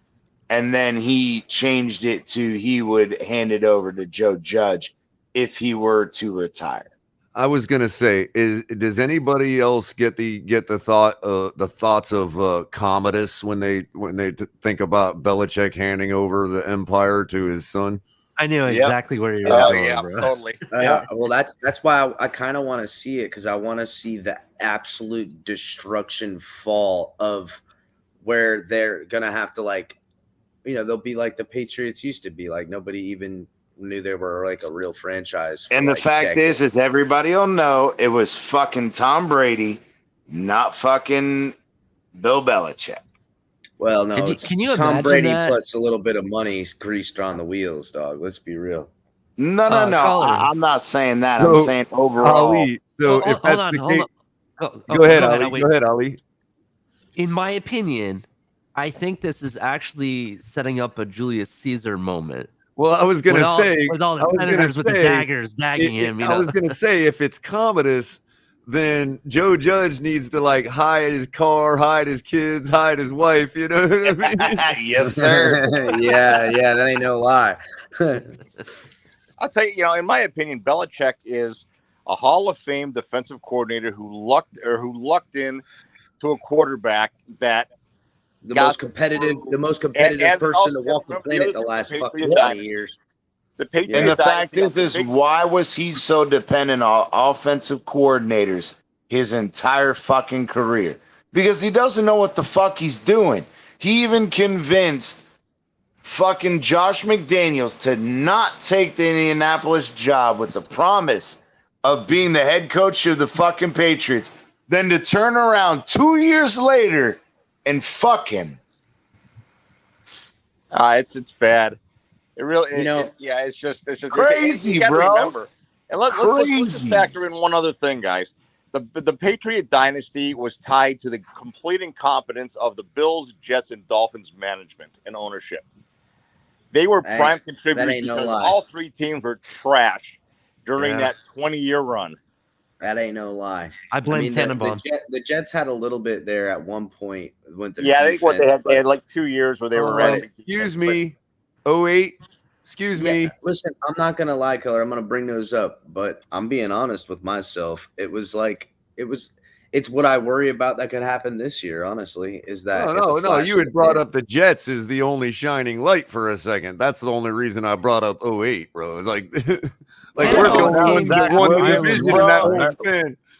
Without Zach Wilson, bro, the Jets are going nowhere. I said the Jets had a defense there for a time at one point, but even their upper management took a fucking shit because they had Tannenbaum, and then we wisely hired Tannenbaum after that. It's just that's. Let me ask you guys a question. But you know why, El Cap, right? The Jets' biggest mistake recently was getting off of Rex Ryan so quick. I really think that he was actually had them in the right direction, to be honest with you. I agree. That was my point. Let me ask you guys this question. Do y'all know why we hired Tannenbaum? Why? Yeah, because Buffalo stupidly hired Rex Ryan at the beginning of the new ownership, and he just he was total trash. He brought in his, fat slob jerk off brother. Oh my god, that guy's the worst. He's with the Raiders now, by the way. Oh, so we'll get to see him this weekend. The fucking the Turkey Bowl brothers. Uh-huh. Rob and Rex Ryan. But no, I was saying a second ago. Fuck. What? Why'd we hire Tannenbaum? Why? Yeah, bro. Because Tannenbaum was the chief financial officer of one of Ross's companies, who he did that on the side, other than being an NFL, GM. You're not wrong. Remember, he got out of football. Oh, I know for a fact, bro. He said in the initial interview, the reason he hired him is I have a personal and professional relationship with him, and I trust him. That's exactly what he said. Got a really good memory. I know exactly what you're talking about. The Bills, Dolphins, and Jets had an incestuous relationship with all of these guys like Ryan and Tannehill and Gase and Gailey. They all kept passing around all these losers, and the Patriots were laughing their ass off. Yep. Hey, I want to real quick. Y'all are gonna laugh your asses off at this. So, I was texting somebody earlier, and we were talking about Tua and all that or whatever, and I was like, look, as long as we don't keep him for 7 years like we did Tanny, and TANNY, yeah, bro, Google auto corrected it to tranny. Oh my god, dude, no. Yes, No. I have pictures to prove it.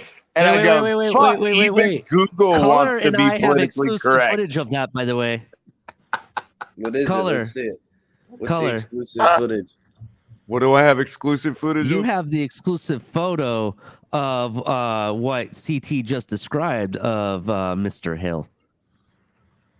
We've shared it on this channel before. Yeah, if you I don't have it remember. on tap. I don't think I've got Hold on. Tua's on tap. I might have it on tap. Just bear with me. I want to see if it's gonna make me throw up. And speaking of people who look a little bit, Is that Tua? That's the Tua picture. When is Trevor Lawrence gonna That is cut that hair? Tualina, everybody. Hold on, let me pull it up. But that's not the one I'm talking about, though. Hold on a second. You're talking That's about the Tua's Ryan wife. Tannehill one. He literally married himself. Oh shit. You're talking about the Ryan Tannehill one. You're talking about, right? That's the one I'm pulling up. Yeah. Tannehill had a smoking wife. She's still Oh yeah, bro. They Lauren still Tannehill is a fucking smoke job. She's a fox. Now you guys understand why it's my theory that the reason we couldn't ever make the playoffs with him is that she would not allow him to be away for Christmas.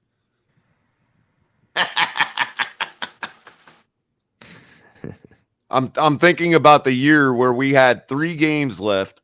2 of them were the worst teams in the league, and all we needed was 1 win to get in the playoffs, and we couldn't do it. So True Fins fans is saying that anybody wants some tickets to the game tomorrow. I do. Fans, if you're giving away tickets, man, I might be able to find somebody to get them. Do you have a Twitter or something like that, True? Because that'd be a great way for people to get in contact with you. So, all right, yeah, Color. I'm putting it in private chat. Color. This is the link that has all those photos. So just find the one you need to post and show that one. Just bear with me. Damn, Jan, you overseas? That'd be a far ticket to mail, dog. Just put it in private chat, Color. I'm gonna guess Netherlands. Netherlands, Jan? Yeah. I don't know. Netherlands. Are you in the Netherlands, Jan? I'm gonna say Sweden. That's what I'm going with. Sweden's neutral. They're not in Sweden. Nah, nailed it. Nailed it. Nailed it, bro. Oh, he's saying no. He's saying no. Denmark. Germany. Germany. No, Jan could be German. It is Germanic, but it's more like the Vunk. That's more like Denmark, Dutch, maybe Norwegian, possibly. I'm guessing somewhere cold as fuck, dog. Look at that. All those countries are frozen. Damn, you're in He's Costa like- Rica. he's like, what? I've always You wanted to guys, go to I'm a Costa stinking Rica. American. What the hell? Man. He's on vacation, bro. He's out there with the hot chicas. Ah, man, I've always wanted to go to Costa Rica and go surfing. Oh man. This Well, them girls down there a whole nother fucking story, bro. You gotta love the new, like, modern times. Like, where were you ever gonna get a Costa Rican Germanic mix back in the ancient times? You know what I mean? Oh man, what you talking about? That's people's main thing, dog. What you mean? No, I'm saying though, like, you know, it's modern times. Like, that's it. We would have never had those mixes back, like, in, you know, the 10th century. I'll have to if I go there, Jan, I'm gonna totally hit you up because I want to see all that shit. I want to go on some mountains and shit. Find me some mountain mushrooms. Fucking party down. What you mean? You want to do some ayahuasca, Chris? Nah, I ain't down with no All of our ayahuasca, familia dude. can correct me, but I do believe it means rich coast.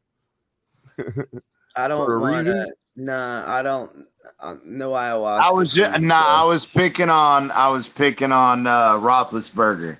You didn't hear that whole thing about, or not Roethlisberger, Aaron Rodgers. Yeah, I've heard about it. Yeah. Like, it cracked me up, bro.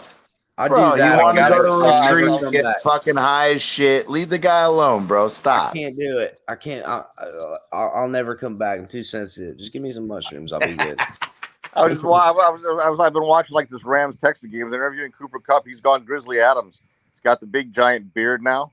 Oh yeah, Cooper Kupp looked like he'd been eating fucking nothing but venison the last 2 years, bro.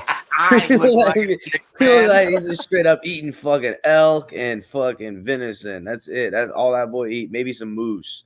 That's it. If it ain't 4 legs and over 300 pounds and come from the wild, he ain't eating it. He looks like he got some other shit. That boy looks meaner than a motherfucker. Yeah, bro, that's just the best thing for you. Ain't no lie, dog. Bro, wild elk has some of the most sweet, bro. They serve a lot of that. It is, and you're right. Especially they serve a lot of that out in like Colorado and Utah and Arizona. What up, Jan? Hey, what's up? What's up, man? FinsUp.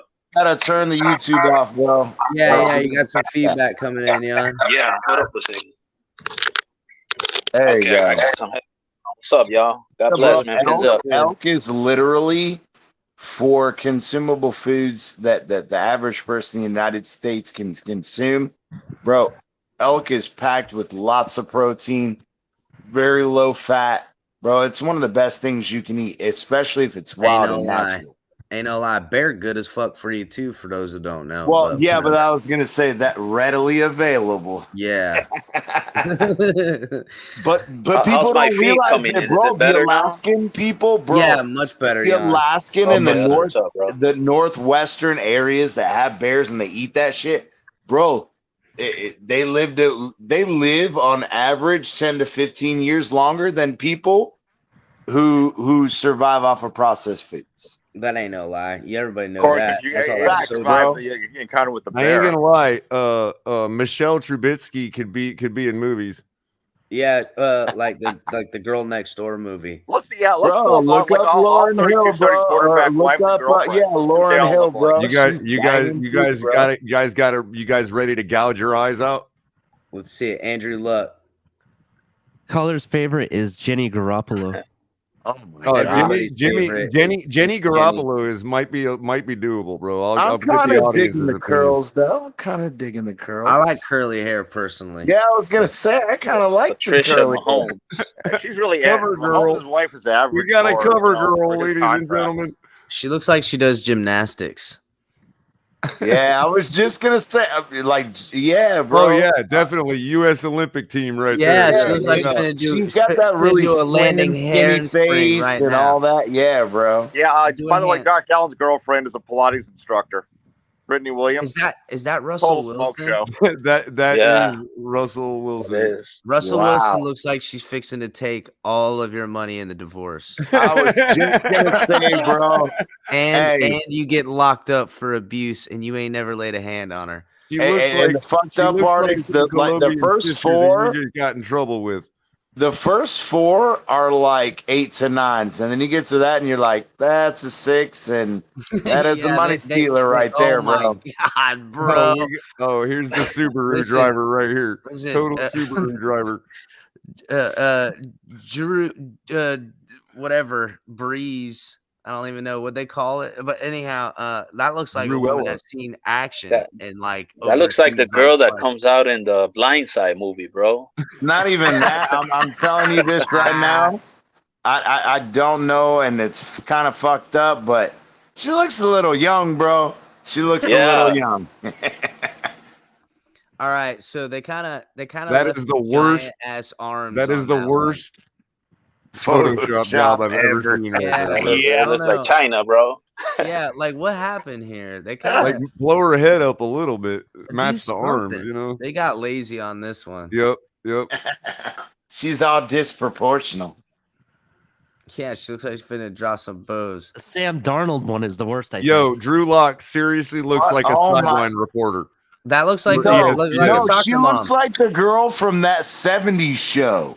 No, Oh it's a my sideline God. reporter for ESPN, bro. Yeah, no, that's a chick that's rolling in with a freaking a minivan, and the door opens when he hit the button and shit, and a bunch of kids come running out, and she's got a fucking cooler over her shoulder and some Kind of sunglasses like on Blake her head. Lively too, total man. soccer mom. Get Yep, ready to yep. tell everybody how to do their job right now. And the funny thing is, Drew Lock's from Missouri, so she probably is a soccer mom. Oh no, totally. And she could go out there and bitch everybody out, but everybody gonna get apple slices. Apples and orange slices. Apple and orange slices right now. Continue. Which one do you want? Oh no, That is dude. totally Amy Schumer. Is I that? was just Am I about to the say only that. one that thinks that looks like Amy No, Schumer? no, it is Amy Schumer. Dude. It is. That's fucked up. They put got Chunky lazy on that one Chunky too. They're like, cheeks we'll and just all, put bro. Amy Schumer's head Chunky over. cheeks and all. Bro, that's fucked up. They put Amy Schumer's face on there like that. All right, guys. Now you're talking about possibly the only one on the list that might actually so good, man. I love this bit. That could be might an 8. actually work. Hilarious. This could be an 8. Oh shit. Yeah. Oh, I mean, We're good. what? Yeah. I mean, damn. You know what I mean? Damn. You know what? That's all I'm saying. Damn. Is that all we get? That's it. AT, what are you telling us? I mean, maybe nah, that I'm wasn't just by saying, accident that you searched. like face wise, I don't know. and the look. No, let me finish calling you. He's like, bitch, scroll up. No, if No, they got right a little there, more so- detailed and cleaned up the stash a little That's, more. that right there is a solid 9. I'm telling But you, you gotta bro. scroll Like, up so I can put it tell this if way. this is a Put it this way, guys. 9.5. I would Is rather it a date 10? I would What- rather That's an date 8.5 for me because I just can't help I to would know that rather that's be caught Jimmy on a G, date bro. with So this right here. I would rather date this than Jimmy Garoppolo's actual girlfriend. So funny. I love this. I mean, I'm just saying, if they had a continuation of that picture, I could give you a more accurate assessment. But just on the face and all that, that's Amy a 9. Schumer equal. That's the old Amy Schumer. That's the old. That's the old. That's the old Amy Schumer. She's like, this was before. This was back when I was a Pittsburgh fan. Yeah, that's back when she was roasting Justin Bieber 10 years ago. Who cares about Jarrett Stidham? I'm just saying, imagine what she looks like I now. wonder why they chose to do Jarrett Stidham. Like, who cares about Jarrett Stidham? Why they give him 2 quarterbacks for the Patriots? This is weird. Because I I think this was still Brady was already with the Bucks. Yeah, but they had Brady first as a Patriot.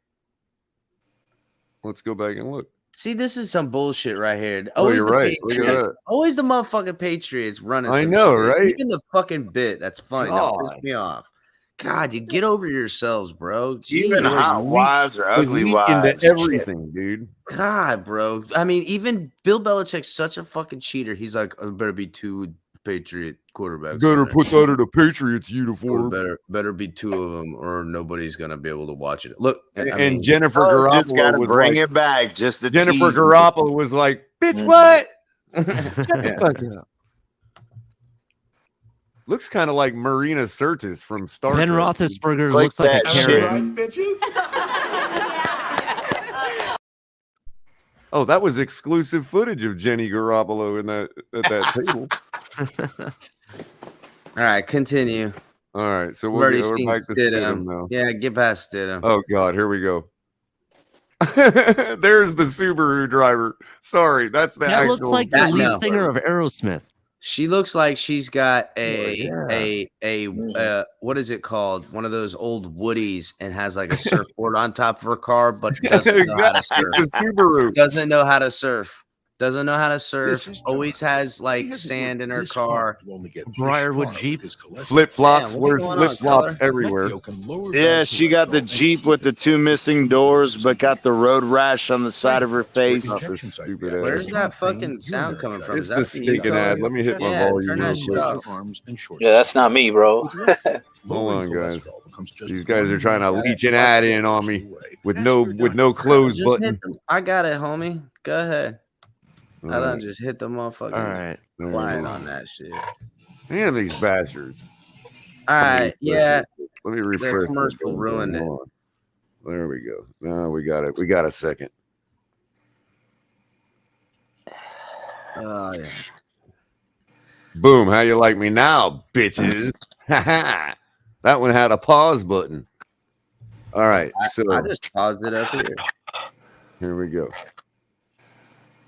You got the Jared Stidham, Matt Ryan. Okay, so yeah, Matt Ryan totally looks like she wears flip-flops everywhere. Yeah, that's right. Oh, this ought to be good. This is Ryan Tannehill. Shit, Ryan Tannehill look like she's too young to be out there. She looks like she's kind of dressed look for like church. Kirsten Dunst or something. Yeah, shit's. I don't like it. It's freaking me out. It is kind of weird, huh? It's probably what his daughter looks like too. He has a daughter? I would imagine. Wouldn't you have a daughter? I think he has a son, I think. Look like his? I don't know. She looks like she's wrestling cattle. Who the fuck Now, is that? Baker Mayfield look pretty bitching, That's dude. Baker I'm just saying. Mayfield? That shit's tripping me out. That don't She even looks look like she's fun as hell to hang out with right there, Listen, bro. That's first all I'm of all, saying. Yeah, that Carmen ain't Baker- Electra, bro. That ain't Baker Mayfield at all. Like, that's an actual different chick's face they put on there. I don't know, man. That ain't. They didn't digitally. Was he the enhance one? nothing. Was he the one that we thought looked like Rizzo from Greece, or was that another one? We'll see. Hold on. I don't know. Oh, bro. Bro, that Terrible. totally looks like what's her name from Terminator. Oh, dude, you're right. It's Sarah Connor, dude. It's fucking Sarah Connor. Yeah, The man, jawbone's a little too round, but I for get Sarah that. Connor, but almost the eyes. Yeah. Definitely looks like a chick that's gonna beat your ass. Here comes two gloves, bro. Man, they did the wig on Teddy and said, "Fuck it." It's a I lipstick. think I seen her at Publix earlier today, man. Yeah. I don't know. It looks just like Teddy to me. Actually, I found the photo of Baker Mayfield on the one that they used, and you're right. I think it's a complete different person. Yeah, that My is. name is Four. They cheated. How you guys doing? Yeah, My they name is cheated on Four. the Baker Mayfield one. Yeah. I mean that kind of looks like a chick. That looks like the chick from that Marvel series, Jessica Jones and shit. Look just like her. Actually, it looks like the daughter between Frankenstein and Wednesday from the Addams Family. Oh, fuck. I can see a little Wednesday in there. Oh God. Oh Oh, my no, Lord. Matt Stafford. It's a fucking math Don't teacher right you there. forget about me. No way. That chick is teaching math right now and got 25 cats. Got 25 cats. That shit looks like one of the Cullens to me, bro. Twilight. Oh God. Oh, My man. Yeah. Fuck, bro. That's what's that movie with Cameron Diaz and Justin Timberlake about the teachers? Oh God. I know what he's talking about. She said he looks like Cameron Diaz. No, like the other one, the other woman that comes in that movie. He's talking about another character that plays in that movie. Bad Yeah. teacher. My bad That teacher. one, yeah, but the Yeah. other one, the good one. Yeah. I am gonna take you for every dime you have. I Daniel don't know. Jones actually looks like a chick, though. That's the Yeah, That's she what I'm looks. saying. She's got that looks like I am gonna take you for every dime This you is have. really hard to say that it's photoshopped. that's the chick that's coming up there and saying we need to have a discussion, and you don't know what it's about. Look Is it what the good news? article says. It's about his performance, bro. It's not good. The article, good, the bro. article says if he was a woman, it seems Daniel could enjoy the sport from the side of the field as one of the cheerleaders. Shit. Straight roasting him. Well, I guess that would be the whole point of this. Oh God. Gardner Gardner Minshew. Minshew. I'm scared. I want to see it. Do they keep the mustache? Oh no! Oh, that's right. Oh, we're getting Yeah, into the everybody, punk we're gonna have show. so much fun tonight. We're going to the punk show. I love this band. I've seen them 10 times. Shut And up. I'm like 35, by the way. Yeah, exactly. That shit's tripping me out. I see that chick at every concert. I swear I've seen this chick on CNN. That's a Fox reporter right now, bro. I don't give a was damn. close. Fox reporter. Yeah, that's a Fox reporter, politician's bro. wife, dude. Yeah, that's a Fox reporter right there. She's getting ready to tell me the weather. Tell me the weather.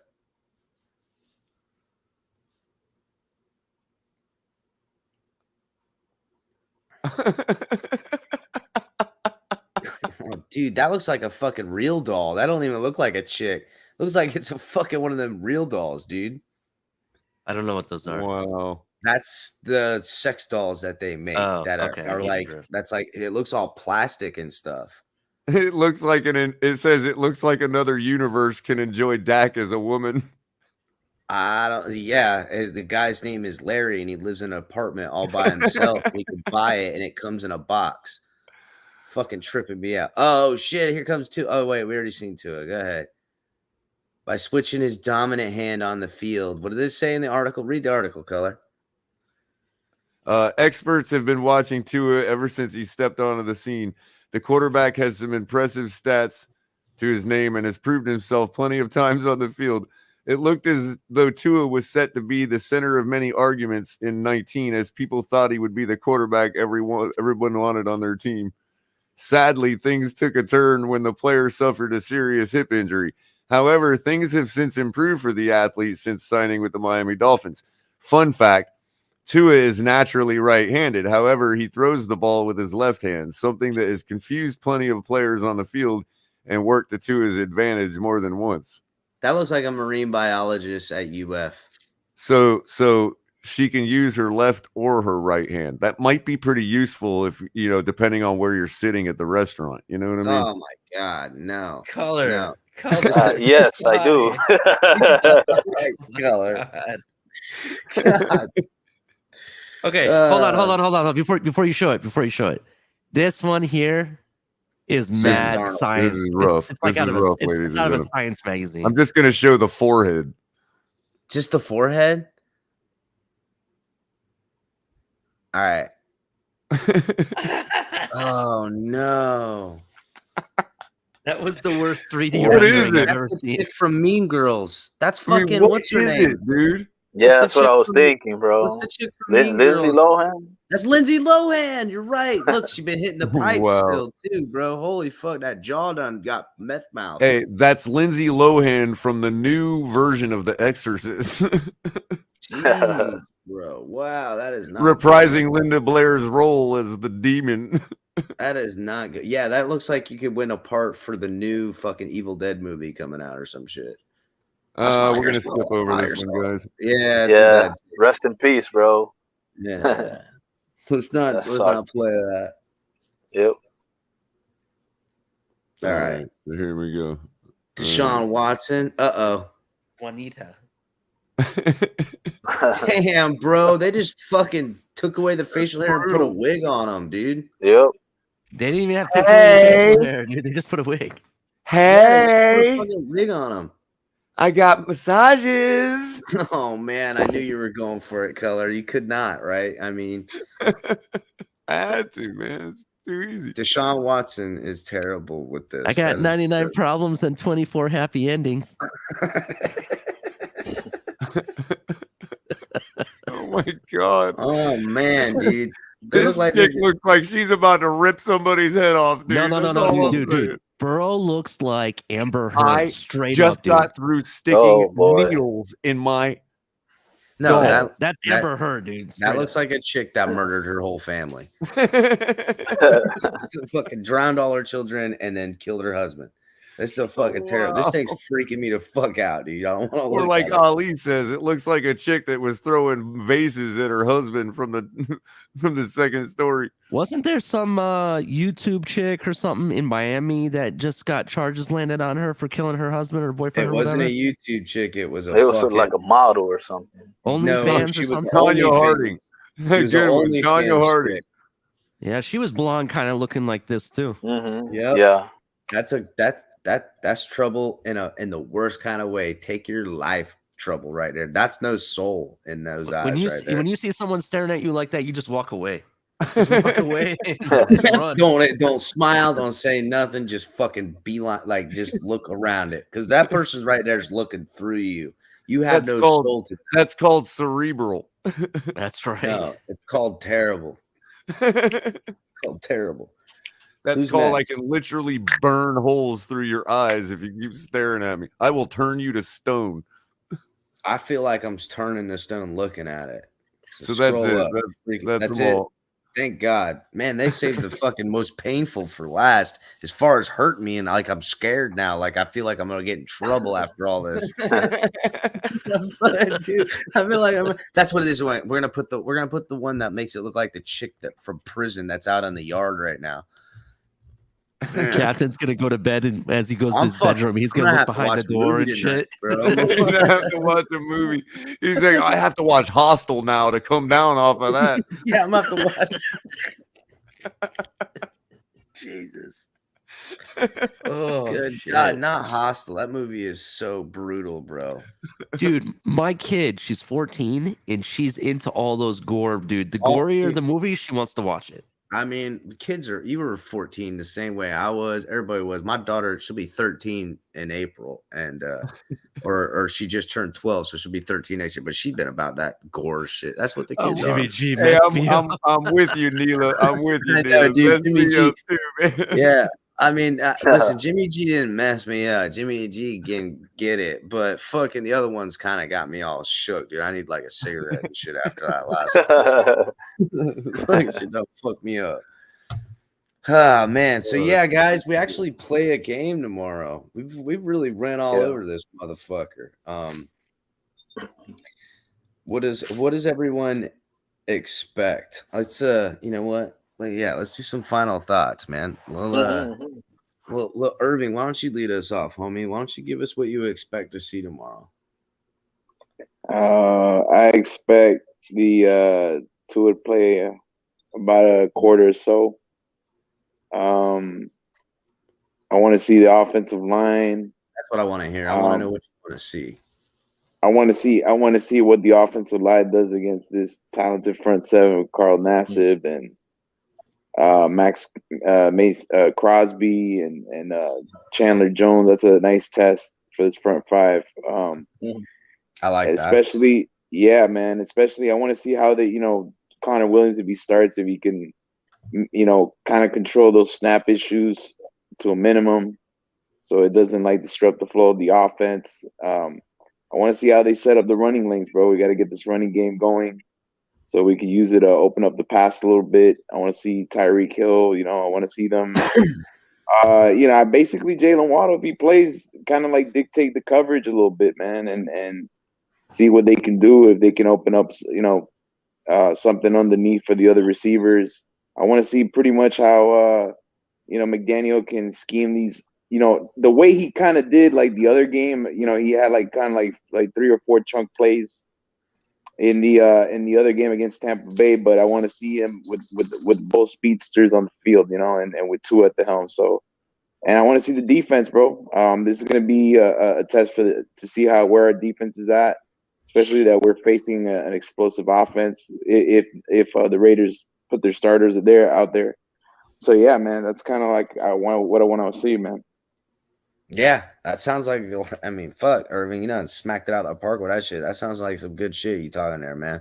Oh, yeah. So, probably, Color might get on a little earlier. Maybe I can get on something. I know Ali's going to be on tomorrow night. We can keep you boys informed, man. Thanks for coming by, Irving. We'll see you next time, homie. All right, bud. See you later, Irv. Jan, thanks for coming on. Thanks for coming in Thank and you getting a guys. part of it. Every time, anytime, dog. Link is in the description when everyone come up. Get in with the reindeer games. Yes, sir. I've been wanting to do it sooner. Just that I'm working. I'm at work right now, but still, man, took advantage of that moment, bro. That's awesome, dude. That's awesome. Well, Jan, are you gonna be able to catch the game there? Are you gonna be for sure, in? bro. Good, the game is 5 o'clock my time. I get in at 6, so I'm gonna have 1 hour. Hopefully, the first stringers have some playing time.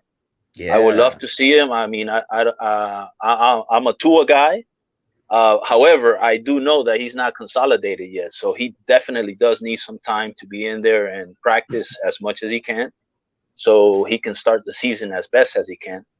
And I would love, for him to be out there tomorrow for a series, and see what happens next game. But yeah, definitely. I don't know if Waddle will be in there. He's been limited all week. Armstead has been, limited as well. So I don't think I'm going to see those guys in there. But definitely Connor Williams should start with Tua, at least for a series, with Tyreek Hill, Gesecki. And basically it's just like a copy paste of what the previous guy just said. So I agree with most of what he said.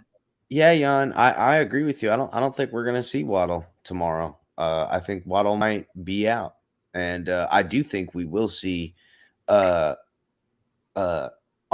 though. You think so? That'll be good. That'll be good. They deactivated him later in practice because he was turning it up early. And I think they just wanted to make sure he has his P's and Q's as far as the communication goes. And I think they are going to play Armstead out there. Okay. I think they want to make sure, depending on how things go, when Armstead comes off the field, Tua will come off the field. They want to protect his ass. So, yeah, and Connor Williams, I believe as well. If Armstead's out there doing some business, and then they feel like, hey, the backup guy, whether it's more likely, I heard it was going to be, even though he hasn't gotten snaps, but I heard he suited up the other day in some practice. Greg Little. So, Greg Little.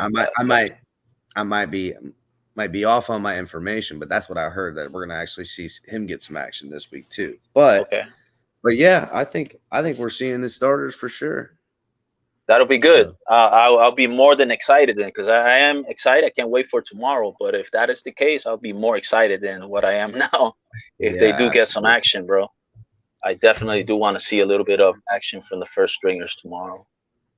Well, Jan, man, thanks for hopping in here, homie. Make sure to come back next time, man. We'll see you. I appreciate you guys for sure, man. God bless. Good night, guys. Jan. God bless. Thank you, bud. Man. Ali. Yo. How excited are you? I'm always excited for. God damn, I got to figure out how to turn off the notifications on this so that doesn't play through the audio. I'm always excited for the Dolphins, dude. Every game, every preseason, I'm always 100. I'm really excited to see. I'm going to move away from Tua. We all know what we want to see from Tua. We all agree on that. I want to see this defense make Derek Carr afraid to play Miami. I want to see everyone from Jalen Phillips all the way across the defensive line, all the way to Agba, even Melvin Ingram if he's on that side, and whoever. I want to see them Hulk smashing people. That's what I want to see, right? I also want to see. I do want to see the offensive line, the starting offensive line, at least give us an idea that we know that they can open up the holes for the running backs. We want to see that, right? I want to see that. And I know this doesn't have anything to do with Tua, because I do expect him to play at least the first quarter and maybe half a quarter, or even maybe the whole first half, maybe. It's going to be very telling for me if Teddy or Skyler gets the ball next when they pull Tua out. That's what's going to be very telling to me, because if it's Teddy, okay, he's still QB2 in my mind. But if they roll Skyler out there with some of the number ones, then I know that they're thinking, thinking he's QB2. Yeah, that's just my opinion. And I do agree with Color. We're probably going to keep 3 QBs. I think that's what's going to end up happening here. I think we're only going to. I think Sony Michel's going to be a surprise cut prediction. And that we only go 3 running backs. I'm not going to be surprised. You haven't seen very much of him, and even in camp, I haven't seen it. I've heard bad things. So I've heard that he's looking extra slow out there. And that one other thing, real quick: if Connor Williams ends up having a bad game, don't be surprised if the Dolphins' first thing that they do this week is do something different there, where they go get somebody or something. I won't be surprised. Oh yeah, you see an embarrassment high snap over to his head in that game. Yeah. You can almost put some money on that. I like that, Ali. That's a great take right there. Yeah, you guys heard it here first. Yeah, Ali called it. The high snap pretty much over his head in an embarrassing fashion for the Dolphins, you see Chris Greer fix that problem next week. I agree with you. I like that. Good take. Because Great at that point, you have to. At that There's point, no questioning it. Well, first of all, the fans already have been super, super pushy with JC Treader or some form of answer. At least address it, like don't just try to put a Band-Aid over it. Actually put a player that plays that position full time, that's been doing it in that position. That's basically what they're asking. Another interesting thing to look at tomorrow, Ali, is that if Connor Williams comes out there, but also while Tua's still out there, they let Dieter take a couple of snaps too. Another thing like that to be, or if I'm okay with that. We all know that Connor Williams can play guard, so we already know he can. Yeah, but here's the thing: he ain't been playing guard since he got here. That's something we got to remember. This answer has to be found this week, really, because if not, they need to pivot and find someone to do that job. Whether it's going with Dieter, whether it's getting someone new, the snap to quarterback trend. We need some certainty here. So good thing to watch. All right, Ali. Definitely. Well, I'll be one last excited thing before I let you go. One last thing before I let you go. I'm sorry. Tomorrow night I'm going to be talking about what happened in my fantasy draft. So we'll be talking about that tomorrow night, just so you guys know, as well as post game. But I'll give you guys one little sneak peek to my fantasy draft. My number one defense that was available was MiamiDolphins, so I took them. Yeah, I have that much faith in the defense. And the last defense taken, not by me, but the last defense taken off the board was the Jets, surprisingly. How many people are in this league? Oh, it's 8. A full? Oh, it's an eight-team league. Each team gets 4 defenses. The Jets? Yeah, it was the last one available. Nobody had faith in them. Houston got taken over the Jets. So, very interesting. Anyway, I'll talk to you guys later. All right, Ali. Take it easy. Color tomorrow. What I really want to see is they stick everybody on the first team out there. Like we're going to do some kind of Tyreek Hill thing. Hand the ball off to Chase Edmond on first down. Take it to the house. And then the entire first team just walk off the field and hand it over to the rest of the scrubs for the rest of the game. That would be hilarious. Just hand it off. That's my fanboy take. Oh, well. McDaniel has scripted this perfect running play to take it to the house on 1st and 10 from the 20-yard line on a run with Chase Edmonds. And then we don't do anything else with the starters the rest of the night. Well, yeah, you house something like that. You walk off with your fucking head held high like this. Not even throw one pass, Not even have to. Like, this is all we got to do, people. It is what I want to see. I want to see holes open up in this run game and forcefully run the football with effectiveness. It would be nice. That being said, realistically speaking, the Raiders do run the ball pretty good. They got a good running back. I want to see our mid-level defense tackle tomorrow night. I want to see them get on the ball, wrap it up, get to the ball. I don't want to see none of this standing around watching the play happen. Yeah, I don't think we're going to see that. And I really don't want to see Jalen Phillips on the field at all. There's really no reason to. So maybe one series. I want to see him out there because I think he's hungry. That's why I want to see him. He's hungry. So keep him hungry. No, but give him like one series. Yeah. I think you don't feed that dog bite you. So that's how that works. You got to feed that boy. Well, we just won't take the cotter pin out of the cage until 9/11. Yeah, well, I mean, yes, but again, I don't know. He's young, bro. Put that bitch out there and let him eat. Plus, we're gonna get a healthy dose of Melvin Ingram and him, and I mean, he's gonna be in a rotation. I need to see my toys this weekend. I need to see him tomorrow. And I like what Ali was saying about the defense, but I'm gonna take it just a tick further. I want the Raiders to be like, all right, we got to get Derek Carr off this field. We can't. This is preseason. I don't want my quarterback taking hits like this, and it's coming off of a 4-man rush. Yes, maybe off of a zero blitz show, but no blitz. Only bring 4 and get pressure on them. And I want one of these boys on the front 4 to get home and then and them to go, all right, you know what? That was the 3 and out. I know it ain't what we wanted. We got a couple of decent plays in there, but they're not going to take any more chances on this. And then I get to see my offense stay out there 2 possessions longer than their offense because they're not getting to my quarterback. And we're running the ball effectively. And we're taking drives all the way down and getting points off of them in an effective manner against their number ones. And I want to see Tua with his connection to Tyreek. And I got to see it. I got to see it. It's got to happen. They got to do something. I don't care if it's a 5-yard pass that Tyreek got to do some shake. But we want to see him flash on the field because it's just what's going to keep people alive for 2 more weeks because that's going to be the last time we're going to see his ass. You know what I'm saying? Just being real. So everybody make sure. Shout out to Rashad. Yeah. Coming in, towards the end here. And also Howard Stacks Johnson. Salute to you too. What up? Yeah, guys, everybody, thank you so much for watching the show. Make sure to hit the like button. If you're watching on Facebook, Twitch, and Twitter, make sure to subscribe over here on YouTube. Hit the like button, and we'll see you guys tomorrow. FinsUp.